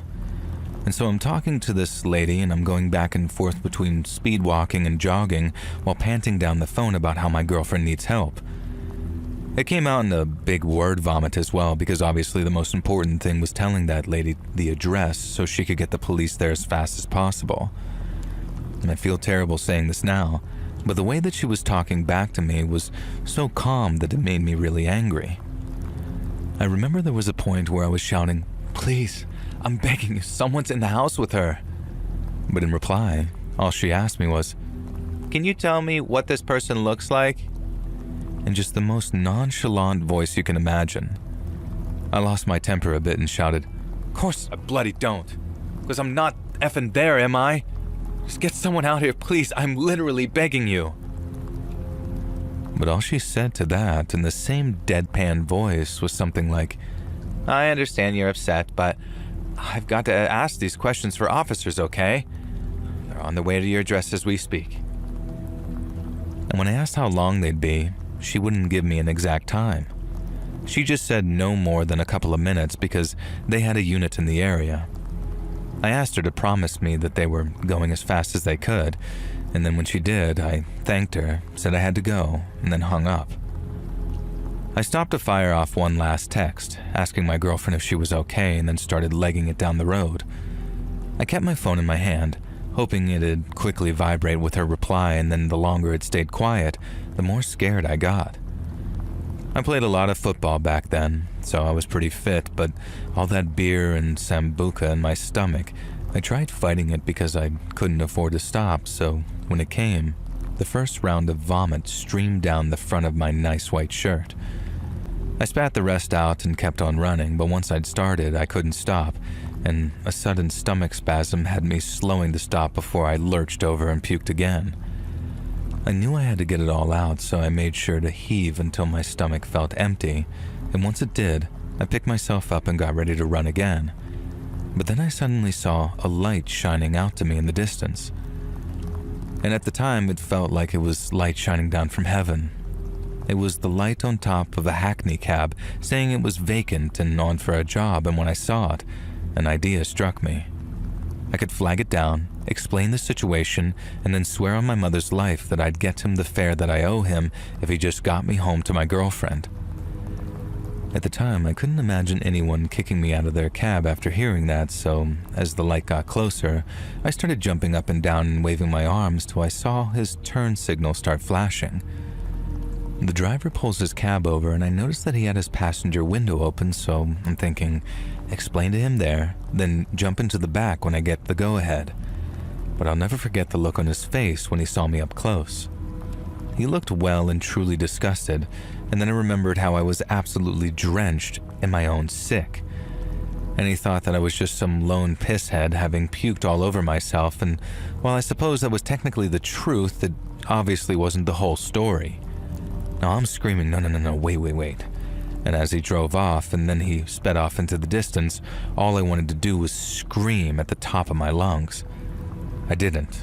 It was a waste of time and energy, and since I've wasted enough puking up my guts and trying to flag down a cab, I got running again, as fast as I could, and I didn't stop until I could see flashing blue police lights outside my house.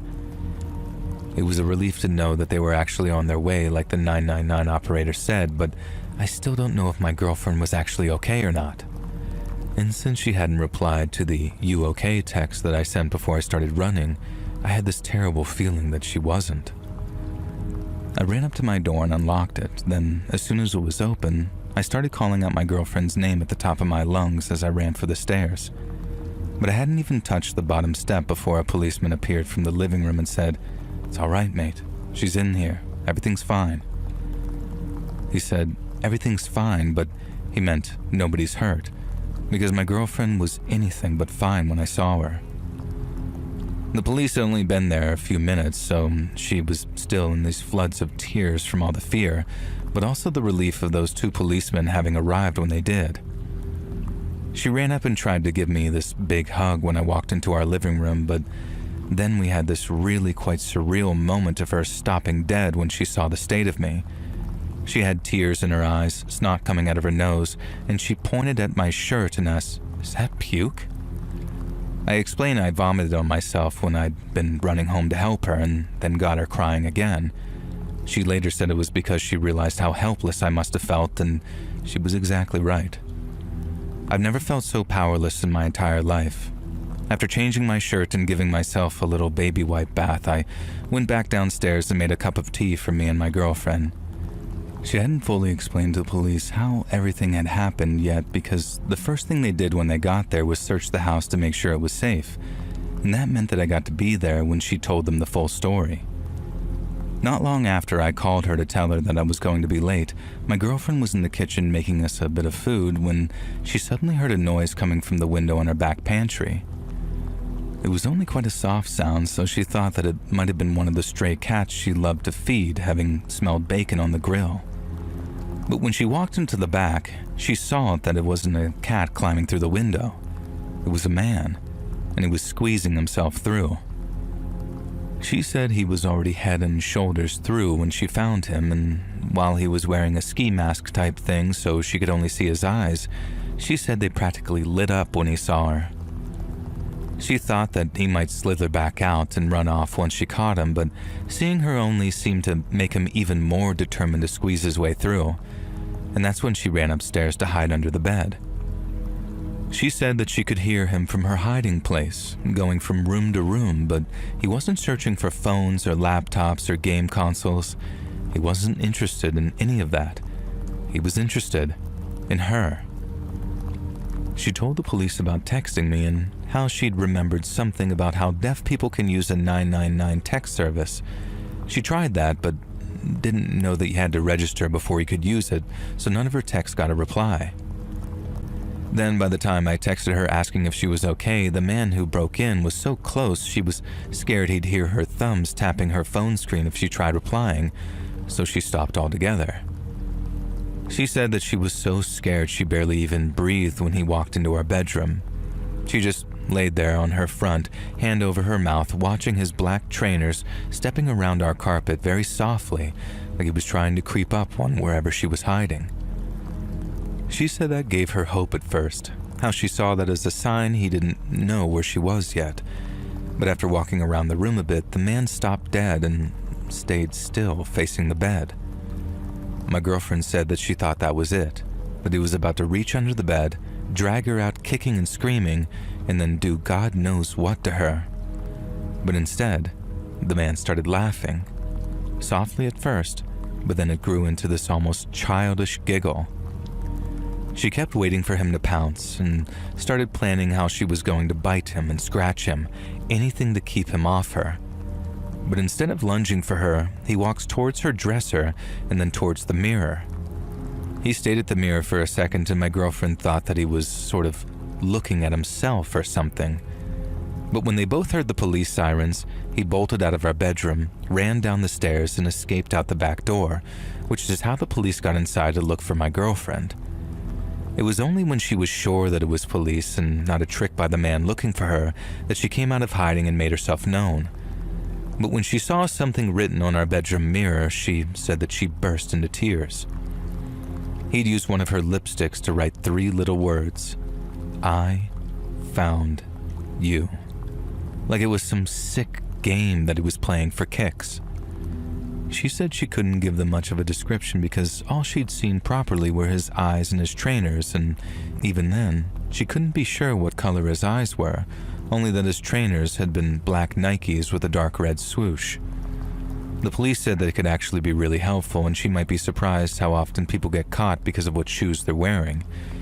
That gave us hope that the person might be found and arrested, but after weeks and weeks of hearing nothing about it back, we called the number that we'd been given to be told that there had been no progress whatsoever. I wasn't surprised because, despite being outwardly very hopeful for my girlfriend's sake, I didn't expect much from the police. I'm not saying that they don't work hard at their jobs, but without fingerprints or DNA and without any real description to go on, there wasn't much that they could do except advise us to keep our windows all closed and locked at night. But that's just the thing. My girlfriend hadn't just left the back window open. It was November, so it was bloody freezing out. She literally only opened it minutes before she put the bacon on, so the smell of it wouldn't build up in the kitchen, and that's what makes us think that either A, she was extremely unlucky and opened the window just in time for some creeper to pick his moment to peek over our back wall, or B, whoever tried climbing through that window had been watching her as he opened the window and realized she'd gifted him a way in. Both options made me feel sick to think about and meant that we didn't mind shelling for some extra locks on the front and back doors. We're also mega vigilant about open windows now, even in the daytime during the summer, and my girlfriend, now my wife, never ever keeps them open at night when she's alone, not even during summer heat waves. It can get to be a pain in the butt sometimes, but don't get me wrong.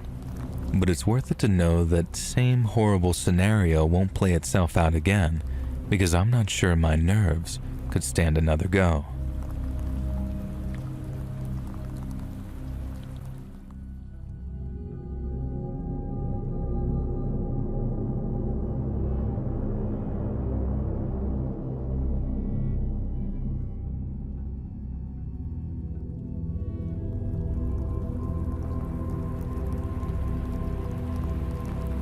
I figured you could use this story if you ever do a terrifying first crushes video or cruise ships or anything like that.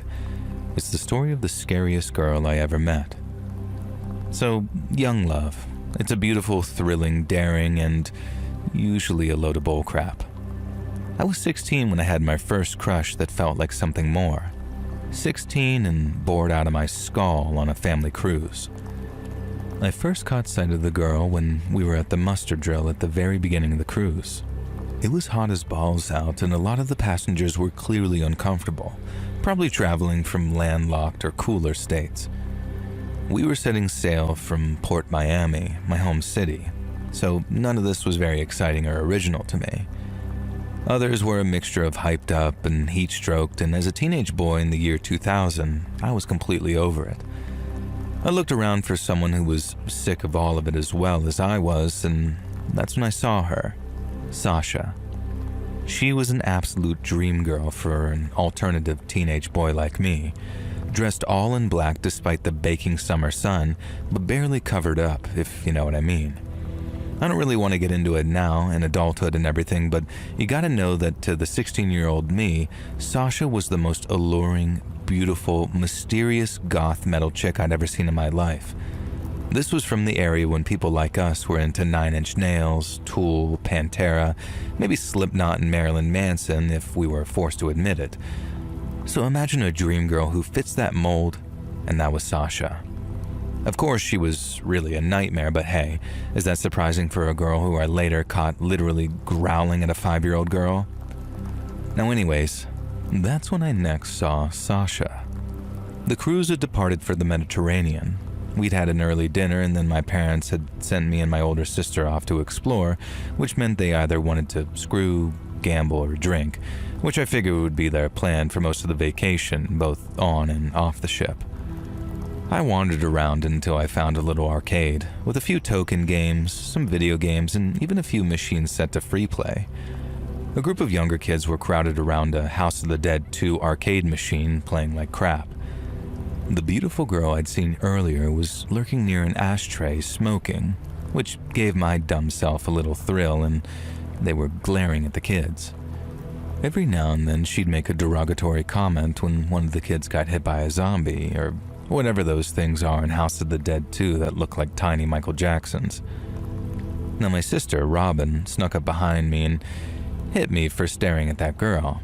She told me to play it cool, and then said that she'd kick the crap out of me if she caught me smoking. Then Robin very kindly disappeared off into the bowels of the ship, leaving me to make my own mistakes.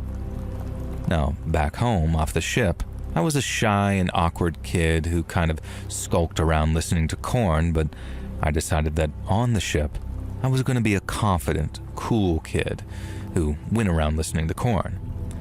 Pretending like I hadn't been standing there spying on her for the last 15 minutes, I walked up to the girl and introduced myself as Robbie. Yeah, my sister and I are called Robert and Robin, geez.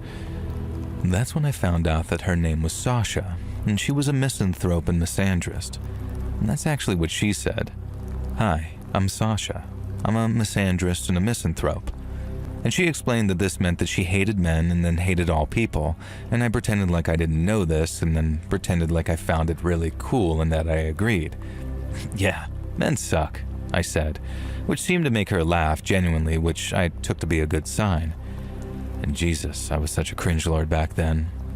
I wandered through the arcade, talking about crap, mostly how everything sucked and the cruise sucked and how modern life sucked and our parents sucked and the kids around us sucked. Sasha told me about all the bands that she liked, which all sucked, and she told me that my taste sucked too, but also that it was cool. Sasha may have been dressed in black, but I can see now that she was one walking, talking red flag, and I would have recognized it at the time if I didn't have such a damn crush on her out of nowhere. I thought I was being really slick and smooth and kept asking to see this pentagram necklace that she was wearing, which, of course, each time it gave me a good look at her cleavage. Now, after a few requests to study it, I'd kind of realized that Sasha was enjoying the attention, and I relaxed a little, and then trying to be the cool guy who openly checked her out and hit on her. Now, for Sasha's part, the more attention I gave her, the more it seemed to spur her on to want to do crazy things. She led me to the back of the arcades and pointed out that the security cameras didn't reach this area. She knew, she said, because she'd been on this dumb gay cruise 1,000 times.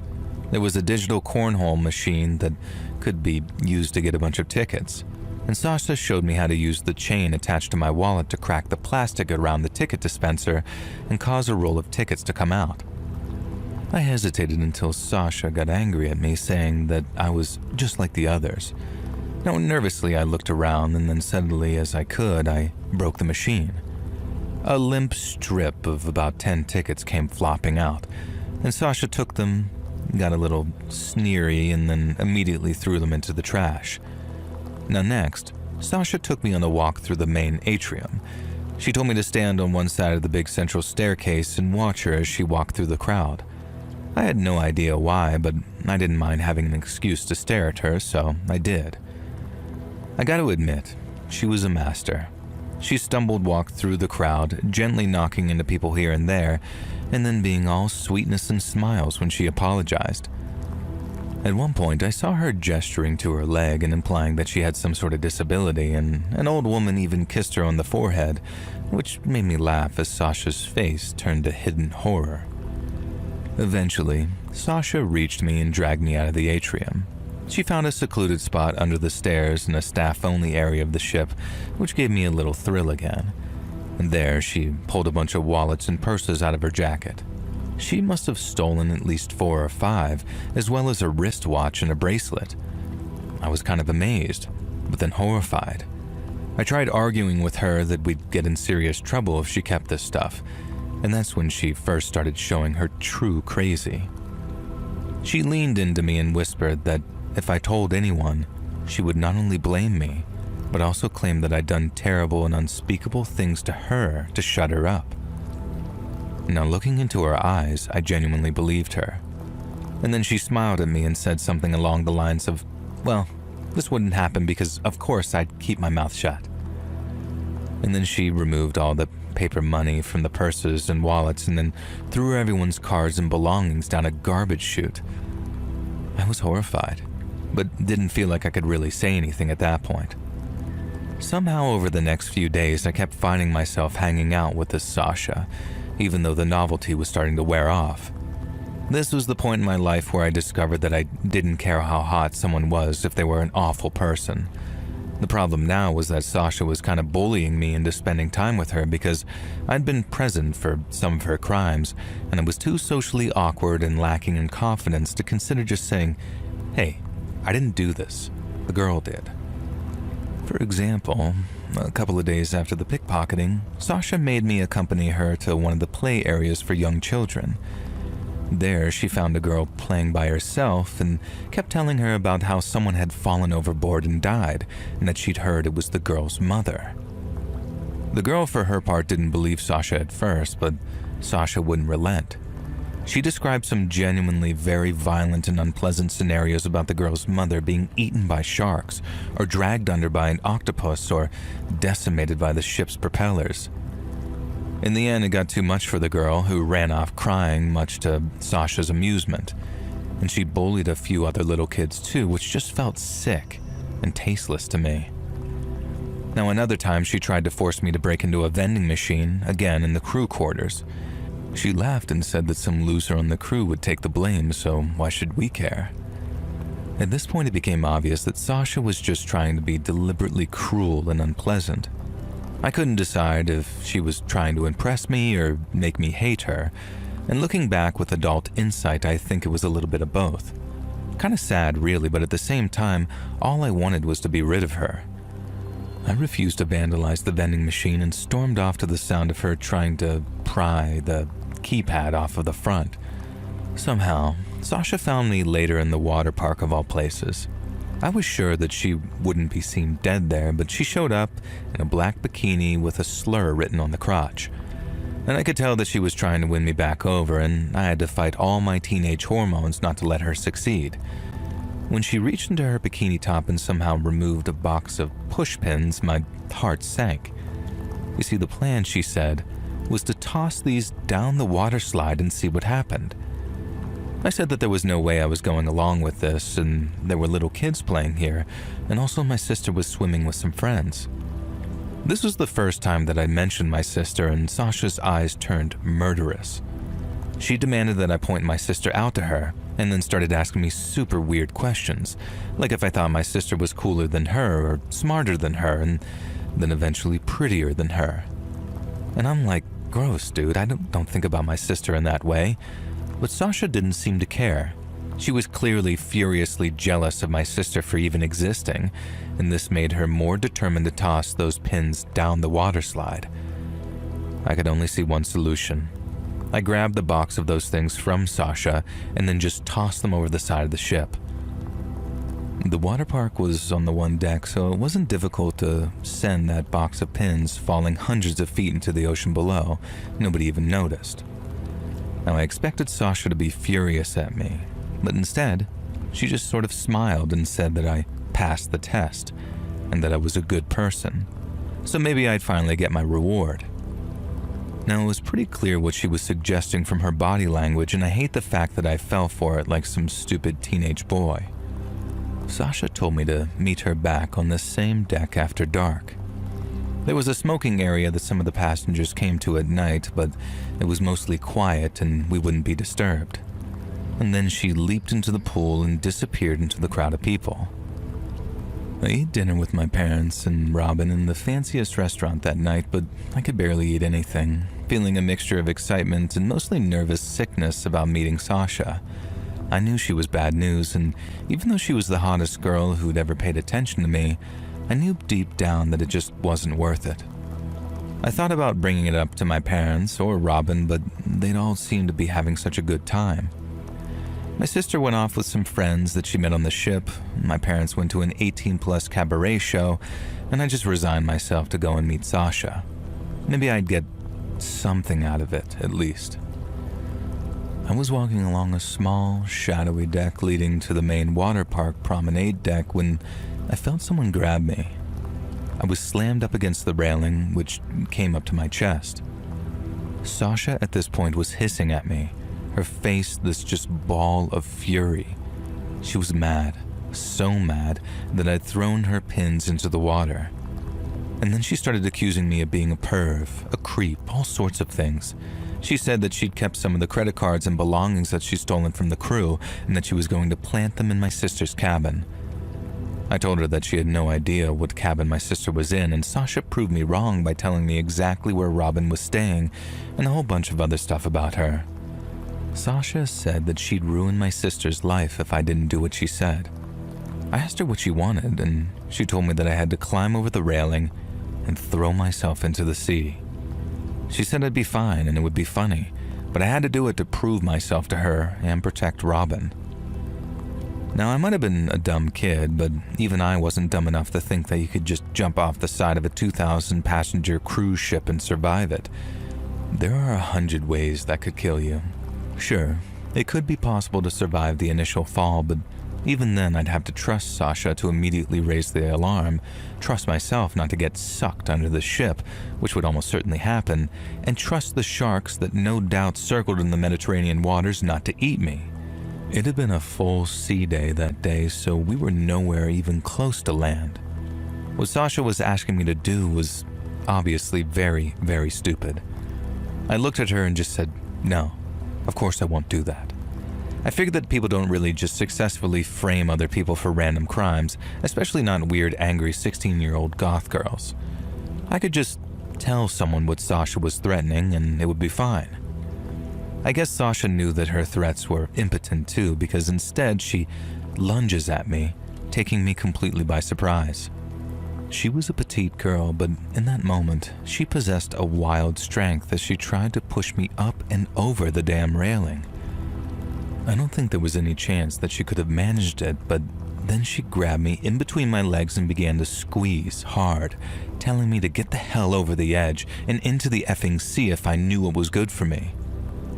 I flailed my arms out and grabbed hold of the only thing I could, one of those plastic life belts that are positioned all along the decks of the ships. I grabbed one of the plastic handles, swung it forward, and smacked Sasha straight in the head with it. And I swear, I hit her so damn hard in my fury that the lifebelt actually shattered. I'd been lying if I said that I regretted it. I'd never hit a girl before or since, but I can live with myself doing it this once. Immediately, I was calling for help, and some other passengers and the ship's crew eventually came running over. Thankfully, the deck had grainy security camera coverage, and there had been a few distant eyewitnesses too, so the reason for my assault on Sasha was eventually easily corroborated. I told the ship's security crew the whole story, admitting to every part that I played in it, staying silent while Sasha went on her pickpocketing and vandalizing spree. Now, a few times I saw a couple of the security guys sharing these very knowing looks, like my story was explaining some stuff. Things got a bit weird after that.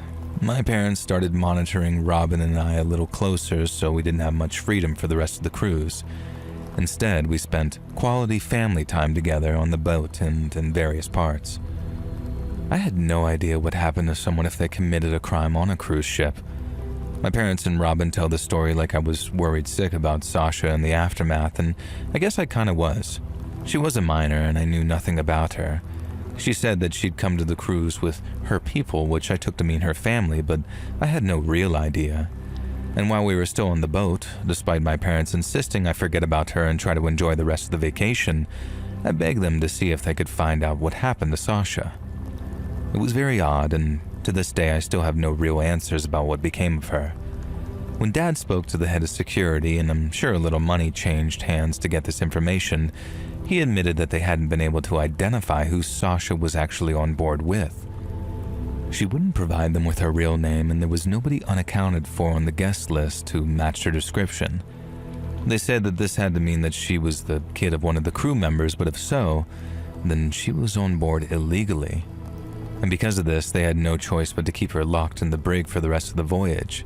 And since she was a minor, she couldn't be handed over to authorities in the Mediterranean either, and had to be processed back in Port Miami. Obviously, I never saw her again.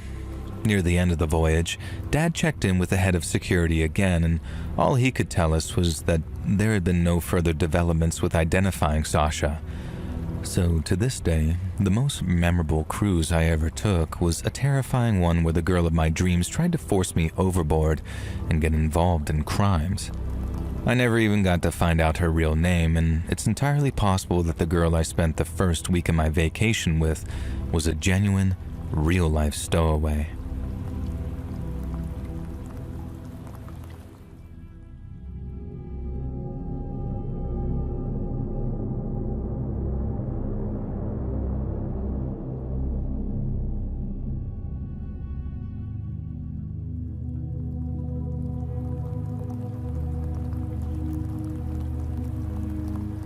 Hi, let's read. Have you ever been to Covent Garden? It's a lovely touristy area of London with loads of shops and fun things to do. Whenever I'm in London for work, which isn't often, I try to spend a bit of spare time there to go shopping.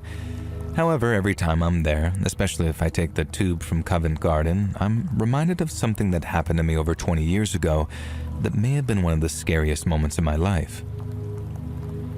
It was pretty late at night, and I had been out in London with some friends. It was during my college days, and one of my old housemates had transferred unis to one of the London ones and invited us down for a flat warming party. The flat warming was the next day, Friday, but that Thursday I'd popped into central London to meet up with some other friends and hang out. I didn't get drunk, but was a tiny bit tipsy, and I found myself needing to get the tube back home to Southgate where my friend stayed. Originally, the plan was for the guy that I had been out with to come home with me, but things didn't really work out there. Instead, we went our separate ways, which is how I found myself trying to get home alone. Taking the tube, even late at night, is normally pretty safe and simple, especially on the Piccadilly line, so I wasn't bothered. By the time I left the bar, the weather was absolutely foul, full-on thundering rainstorm, and it was late October and it had been a pretty mild month. But now the heavens just split open. There's completely foul weather to match the mood that I was in after things didn't work out with the guy. Of course, I didn't have a bloody brolly either, so I dashed for the Covent Garden tube station, and I didn't normally like getting on the tube at the station back then for reasons you'll soon see, but this time I was like, screw it. Now, I've never seen Covent Garden station so empty. There was barely anyone about. The folks that were seemed as miserable and tired as I was. I remember there was a filthy-looking old man sitting near the bins, shivering in the rain. I ignored him and headed to the stairs. I have a crushing fear of elevators. It's not claustrophobia, but it's just elevators. That's why I normally avoid Covent Garden Station, especially as an exit, because there's a 193-step staircase leading down to or up from the platforms. And even though I was tired, heading down wouldn't be so bad though, I thought. If you've ever been to Covent Garden Station, the staircase is creepy, to say the least. It's a winding spiral staircase, fairly narrow for a public one. In the inner wall is a metal grate, like something out of a horror movie where the real world transforms into a sort of rusted-looking hell. It unsettled me at the best of times, but on this particular night, after I'd gone about 20 steps down, I heard lone, creeping footsteps behind me. For some reason, I decided to stop and listen, and the footsteps stopped too.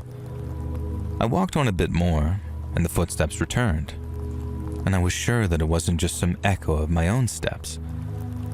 I wished hard for another late-night pedestrian to come jogging down the stairs, or for me to meet a crowd going up. And not much chance of that on these stairs. People normally avoided them, but especially tonight when everyone with any sense had already gotten indoors. I walked down a bit more and the person followed me. Their footsteps were light, and I became convinced that this was because they were trying to hide their presence. I stopped, and they stopped. I walked, and they walked. I wanted to start running, but I didn't trust myself, since I was still a little bit tipsy from the bar and I was wearing heels. I thought about slipping them off, but the idea of running down the Covent Garden stairs in bare feet, stepping on God knows what, sent a shudder through me. The person following me let out a strange, eerie whistling sound. I don't know what they were trying to achieve with that other than to terrify me, but terrify me it did. I started hurrying down the stairs and their footsteps sped up too. I paused, and again so did they. This time I reached into my purse and gripped my keys in my fist. Not the best weapon, but it'd do. For a second, I even considered turning around and marching back up to meet them, but I very quickly realized that'd be extremely stupid.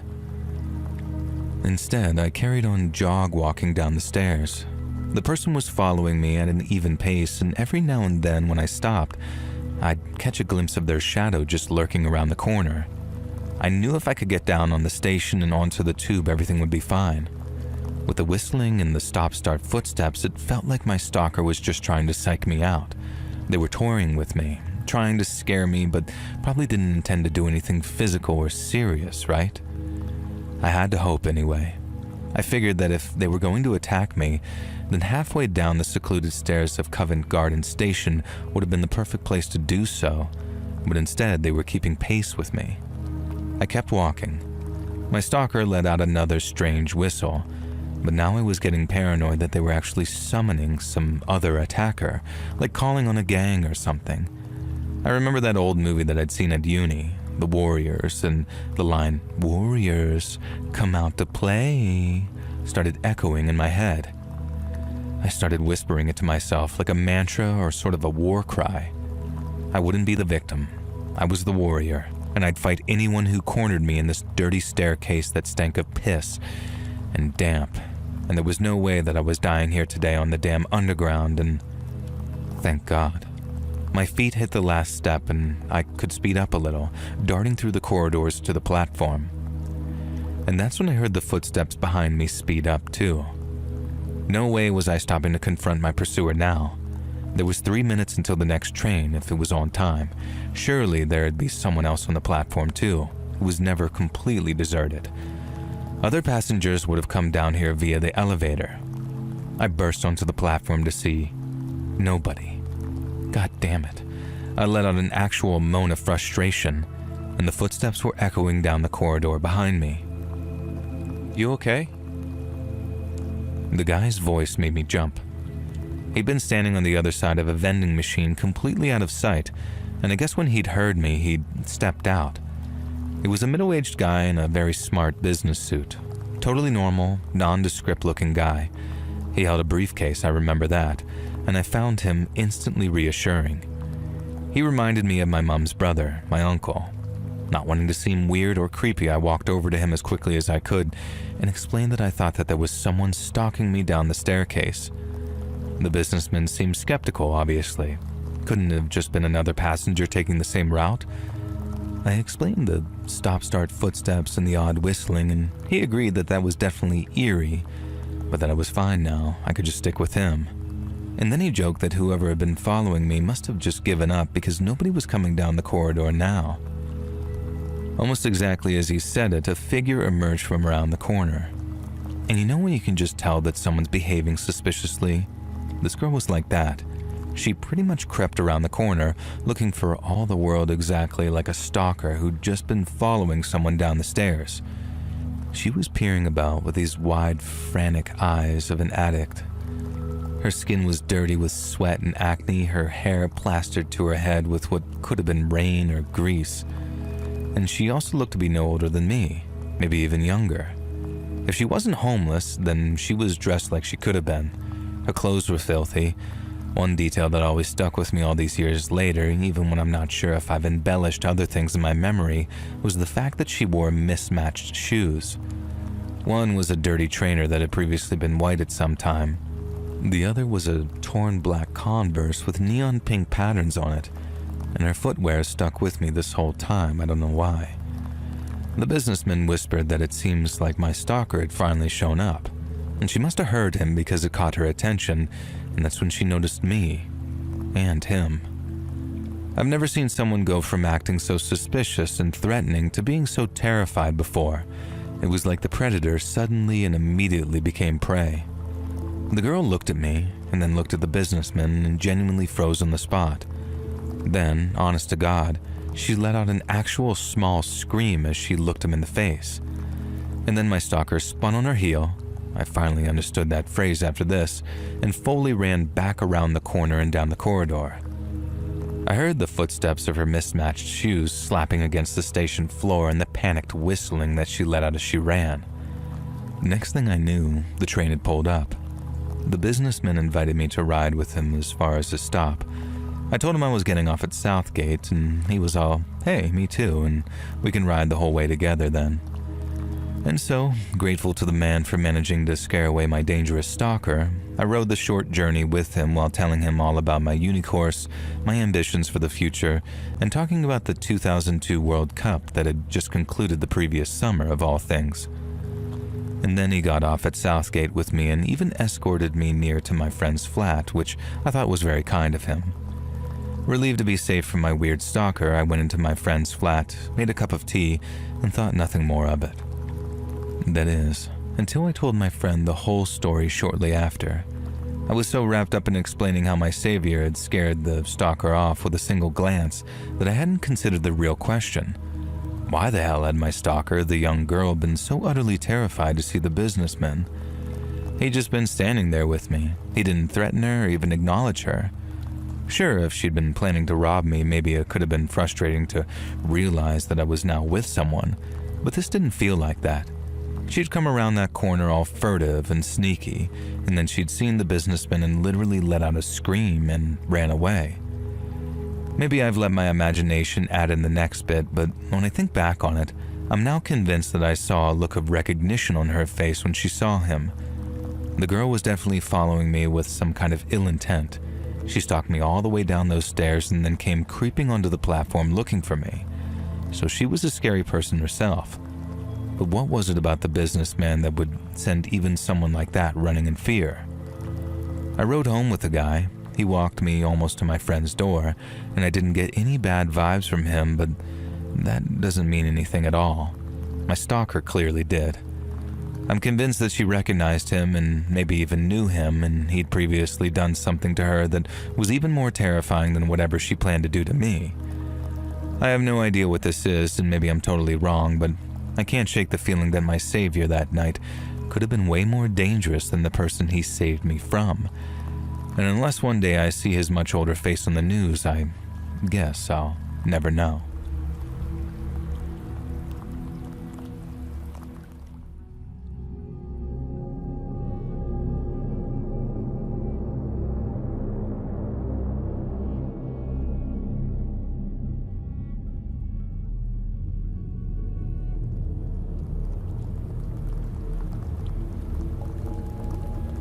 So I have a scar, a really obvious one too, running almost horizontal in line with my cheekbone under my eye. It gets a lot of attention from certain people who sometimes ask how I got it, but instead of telling them the truth, I always make something up like I got it after a bad fall when I used to skate. Now, I'm not that super of a private person, and I kind of like telling the story when the mood takes me. It's just kind of a long story and one that sort of bums me out to tell because, well, you can listen for yourself. Now, many moons ago, a former friend of mine named Chris and myself decided to go to the state fair. It was kind of a long way away and Chris was my ride. But then after we hooked up with this group of 3 girls and hung out with them for a while, Chris slipped away from the group with one of the girls and they disappeared. I figured they had gone to find a little privacy somewhere, which was whatever, I guess, because I got to carry on hanging out with the other 2. But then come closing time, when all the stalls and rides started shutting down, I walked all the way back to where Chris had parked his car and found it gone. I was so mad, dude. Just out of my mind furious that he'd do something like that.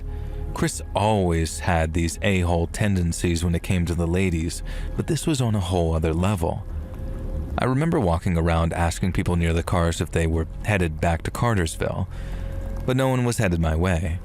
And as the parking lot got emptier and emptier, I realized that I was going to have to walk if I wanted to get home. It sucks so hard walking all that way, and the whole time I'm just stewing in how angry I am that Chris drove off without me.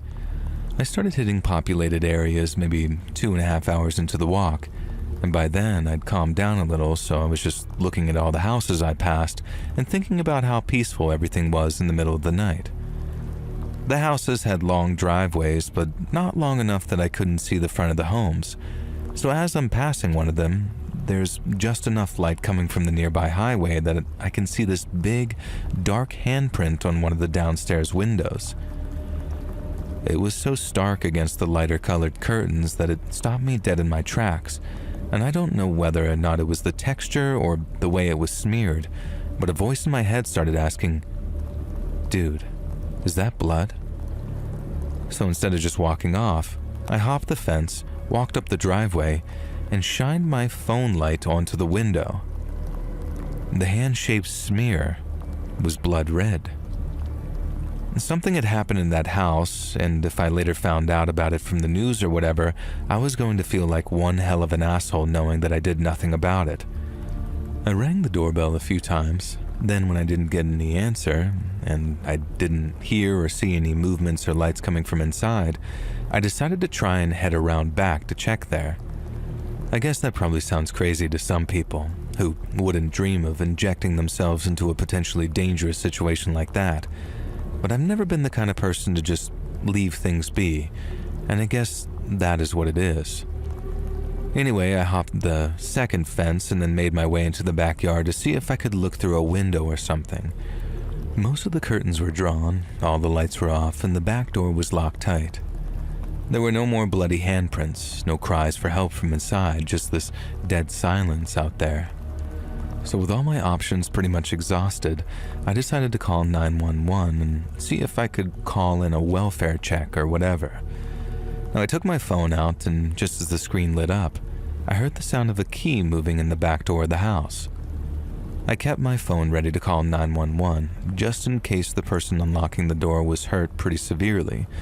But when the door opened, out stepped a man wearing a mask and holding a gun, who told me to drop my phone and get on the ground.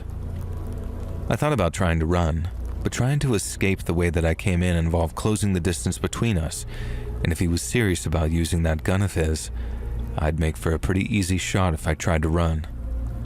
I had little choice but to do as he told me, so I threw my phone out in front of me and laid down on my stomach as another masked man appeared in the doorway behind him. Whatever they'd planned, a robbery or whatever it was, it obviously wasn't going as planned, and I could tell from the way they were whispering to each other that they were freaking out. The handprint was probably from when they'd killed the homeowner, and my heart sank when I realized that I was going to be next. When one of the men started walking toward me, I won't lie, I begged him not to kill me. I didn't say it straight up. I beg you, but I tried reasoning with him all the way up until he kicked me in the head and told me to shut up. I stayed quiet when he told me to look at him, and I figured my time was up right there. But instead of shooting me in the face, he wanted a straight shot at smashing the grip of his pistol into my face and jaw, I'm guessing in the hopes it'd knock me out. And I knew well enough to play possum after the first hit, which is the one that gave me my scar. But he decided to give me another lick before he was satisfied that I was out. I heard him pick up my phone and toss it, and I waited until I felt like it was safe for me to move again, which was only a few minutes later after I heard a car speed off in the street out front. I had to keep on my walk, like I should have done to begin with, and wait for a passing car so I could flag it down and get help. Luckily, the first one that came my way ended up stopping. The two folks in the front seat were kind enough to drive me to the emergency room, and they let me use their cell phone to call the cops on the way. An officer met me at the hospital while I was still getting stitches, and I gave him a pretty basic account of what happened before getting a cab home from the hospital. I thought that it was the last that I'd hear of it, as surely the cops would be much more interested in whatever had happened at that house. They were, I guess, but I still got a call from them, and a pretty serious one too. They said that I needed to come down to the sheriff's office to talk to a detective there. They weren't pushy about it, but it was clear that I didn't have a choice in the matter, so I went over to talk to this lady from the state police. Now, I've been hoping whatever had happened had been non-fatal, but I know that that was just wishful thinking, and when the detective said the homeowner had been murdered, I honestly wasn't surprised. But the detective then said that I needed to be cleared as a suspect because they still didn't have a full picture of what had happened that night, and that was something that I hadn't considered. I was only too happy to cooperate as I obviously had nothing to hide, but while getting fingerprinted and having my cheek swabbed for DNA, I'd be lying if I said that I wasn't nervous as I thought about wrongful convictions and all that kind of stuff. The good news came days later. My story checked out and I wouldn't be hearing from them again unless it was to act as a witness in court. But as much as I hoped that that call might come one day, it never did. And to this day I still don't fully know what happened to that poor guy and why those masked men broke in and killed him.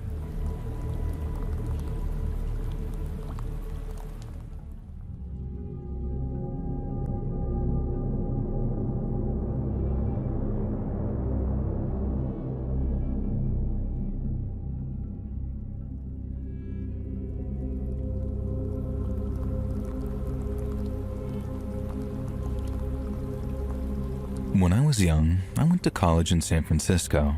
I often took the bus through the city to visit friends or go to the library. Mostly I hated riding the bus. It stank, the people were weird and rude, and I often got hit on or catcalled. Usually I didn't fear for my life though. But that day was different. I was sitting around the middle of the bus next to a rough-looking guy in worn-out casual clothes. He kept checking his watch and muttering, looking out the window to his left as if it could hurry the bus up. I was barely paying attention to this guy though. I was looking at a guy a few seats down who was scratching his neck and fidgeting in his seat. He was this white, pale, and sweaty-looking dude, and he looked like he was burning up, but he was wearing a thick coat in the summer, so go figure.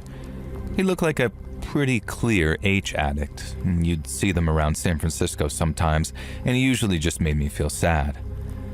Now, this guy was giving off some seriously bad vibes, though, jerking and looking around like he was scoping out the other passengers. I watched as his eyes fixed on an old man across the aisle and one or two rows ahead of him. The bus traveled on for a few seconds with nothing happening, but I could see the sketchy guy focusing on the old man and staring at him. Eventually, this shifty guy dragged himself from his seat and stumbled across the aisle to where the old man was sitting. He leaned in and grabbed the old guy's shoulder. The old guy looked at him with clear alarm and fear, and the twitchy guy whispered something that I couldn't hear and then reached into his back pocket. I watched as he pulled out a switchblade. Now, I wasn't having any of this. Immediately, I started to get to my feet. The knife guy hadn't seen me, so I could maybe sneak up on him and hit him or grab him. And then something happened that took me completely by surprise.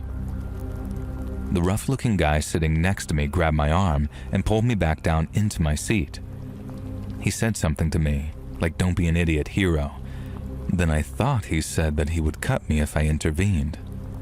I just slumped back into my seat in terror, thinking that there were 2 knife men on the bus, maybe in on it together, and I was going to get robbed by this other guy. And then he surprised me by climbing over me and into the aisle. The guy then launches himself down the aisle, screaming, "Freeze! This is the police," or something like that. Now the knife guy whirls around, very jumpy, sweaty, and instinctively raised the knife to protect himself from the charging off-duty cop. And at that exact second, the bus driver slams on the brakes, sending the cop tripping forward. He fell directly onto the blade, and I swear everyone in the bus gasped in unison as they heard the sound of the knife stabbing into him.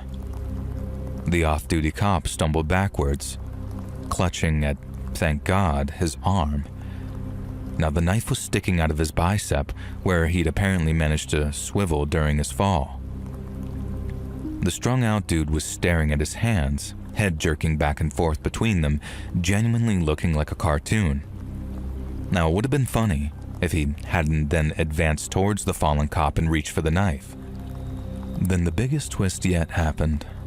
The old guy stood up out of his seat and slammed the knife guy into an arm lock. He clearly didn't have much strength, he was an old dude, but he knew the technique and he was able to restrain him long enough to knock the guy to the ground. A few of the other passengers then piled onto him in the aisle and held him in place. For my part, I ran to the stabbed cop to check if he was okay. He was bleeding a lot, and at first my stupid self went to remove the knife, but he snapped at me not to. Eventually, we arrived at the bus station where on-duty cops were called, and that's when I found out for sure that the stab guy definitely was an off-duty cop. He even apologized for being rough with me and thanked me profusely as he was treated on the back of the ambulance. The old guy was a retired disabled Vietnam vet, and I don't mean to make him out as some kind of action hero in my story. It was very much normal old guy grabs a young junkie, but he definitely knew what he was doing and definitely would have been able to take the guy down solo in his youth. The twitchy strung-out guy was carted off by the cops and presumably went to jail. I wasn't really the one at risk, but it was still a scary-as-hell situation. It made me very jumpy riding on the bus for years after that.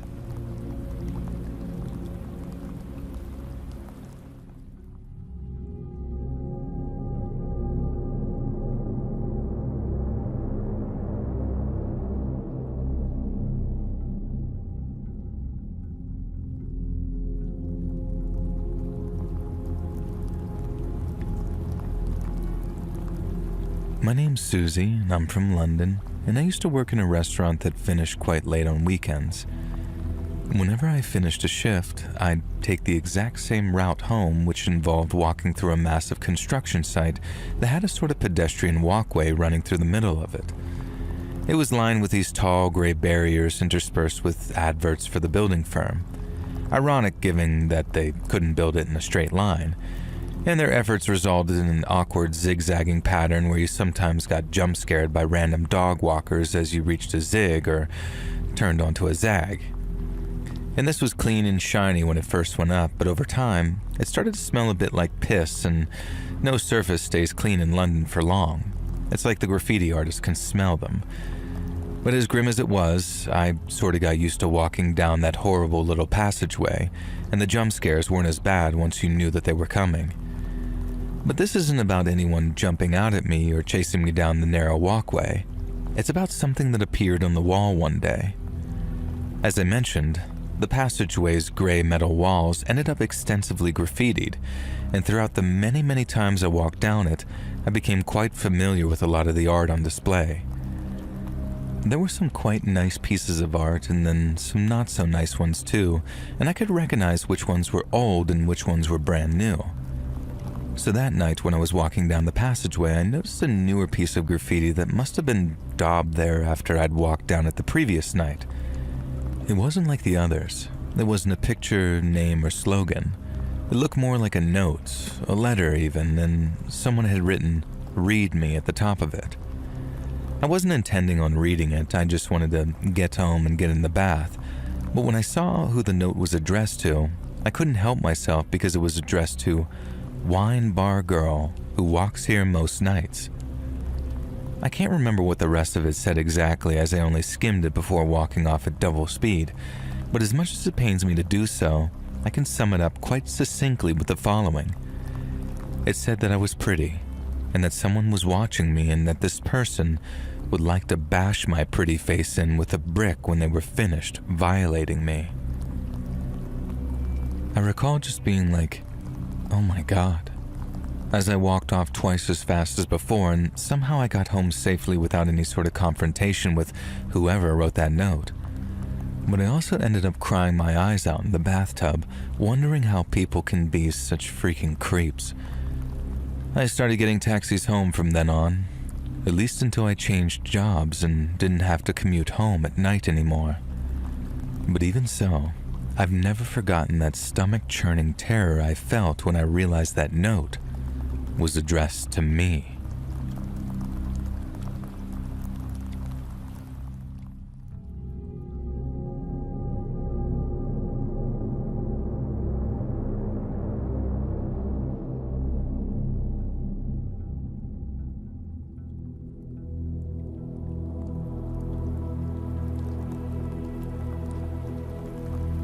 So long story short, this date was a bust. I'd been out with this person called Dalston with this chick and thought that it was going great. And right at the end of the night, she said something so stupidly ignorant that the idea of inviting her home with me was just right out the window. I can't even remember what it was now. It was the 90s. Everyone was ignorant. Probably wasn't even that bad. Either way, it led me to taking the dreaded night bus home. So, picture it. I was a foppish, drunk little so-and-so riding high on my self-righteousness, having just kicked a hot girl to the curb and turned down a night of intercourse to make whatever moral stand I was making. And so naturally, about 5 minutes into my bus ride, I was down regretting absolutely all of my life choices and feeling a little furious with myself.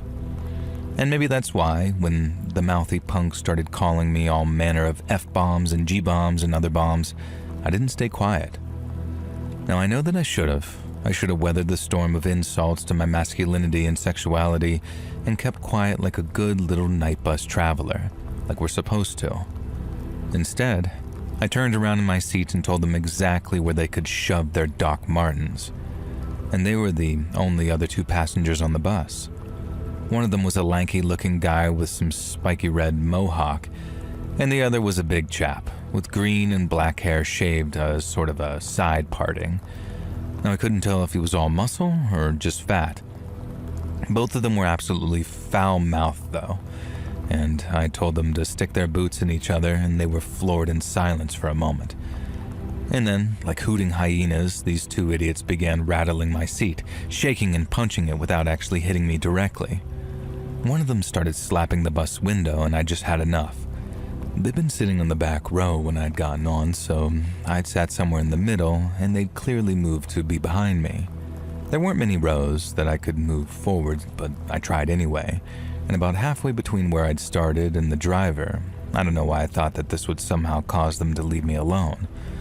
Obviously it didn't, and this sign of weakness and fear caused them to just clatter their way down the aisle and jump into the seats behind me. Now cue some more slurs and insults, and one of them ranting about how I'll cut you real good, you little fancy lad.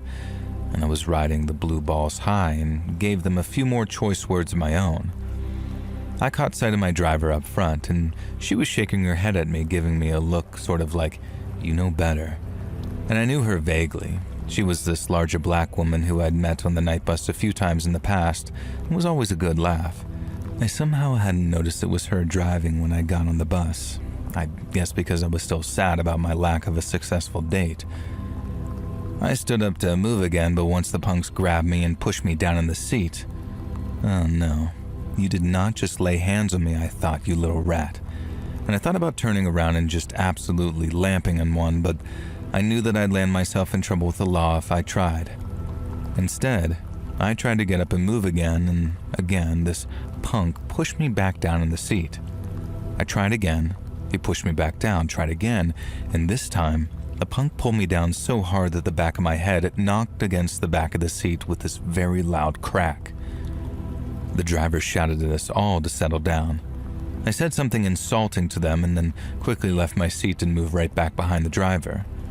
I asked her when the next stop was, and she said not for a couple of minutes, but she'd make those punks get off there and not to leave because she thought they'd follow me. And then once again I got back to my seat, and once again they resumed with their slurs and insults. I guess they liked the sound of cracking my head against the back of the seat too, because now one of them did it deliberately, grabbing me around the forehead and pulling my neck back until I was choking. I shook him off and scrambled across the aisle and back a few seats, sort of scrambling my way to safety.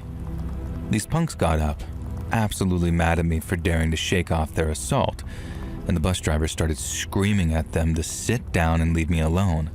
But instead they both crowded into the aisle and turned on her. This bigger punk, who I could now see was pure muscle, told the driver he was going to make her wish that she'd never been born. And that's when he pulled an honest-to-God hunting knife out of his belt. I had no idea what happened next until a few moments after. That's when he pulled an honest-to-God hunting knife out of his belt. I had no idea what had happened next until a few moments afterwards. There was the sudden burst of speed, and then an even more sudden stop. The big punk flew forward through the air, his knife clattering into the aisle, and hit the dashboard so hard that I heard the crunching of a bone over the splintering of metal and glass, and the beeping of the bus horn. The punk then crumbles to the floor, flat out unconscious, and the driver was up and out of her seat yelling at the now open door for someone to call the cops. Then she threw herself onto the other punk, slamming him to the ground and pinning him there, where she then proceeded to legitimately sit on this fella. I took her cue, a little shell-shocked, and kind of ambled over to the unconscious punk and made sure that he was still unconscious, and then shortly afterwards the police did arrive. So what happened, right, was the bus driver had taken an unconventional emergency approach and crashed the bus directly into a wall in an attempt to disrupt the punks from stabbing her or me, and was kind of a genius idea if extremely reckless. The cops took these two yobos away, interviewed me, and then let me go. And I am pleased to report that the bus driver kept her job because I saw her driving the night bus a few more times after that. To this day, she remains my hero. The bus driver who saved me from potentially getting fatally stabbed by risking her life and livelihood to drive into a freaking wall. A very terrifying yet epic night bus journey.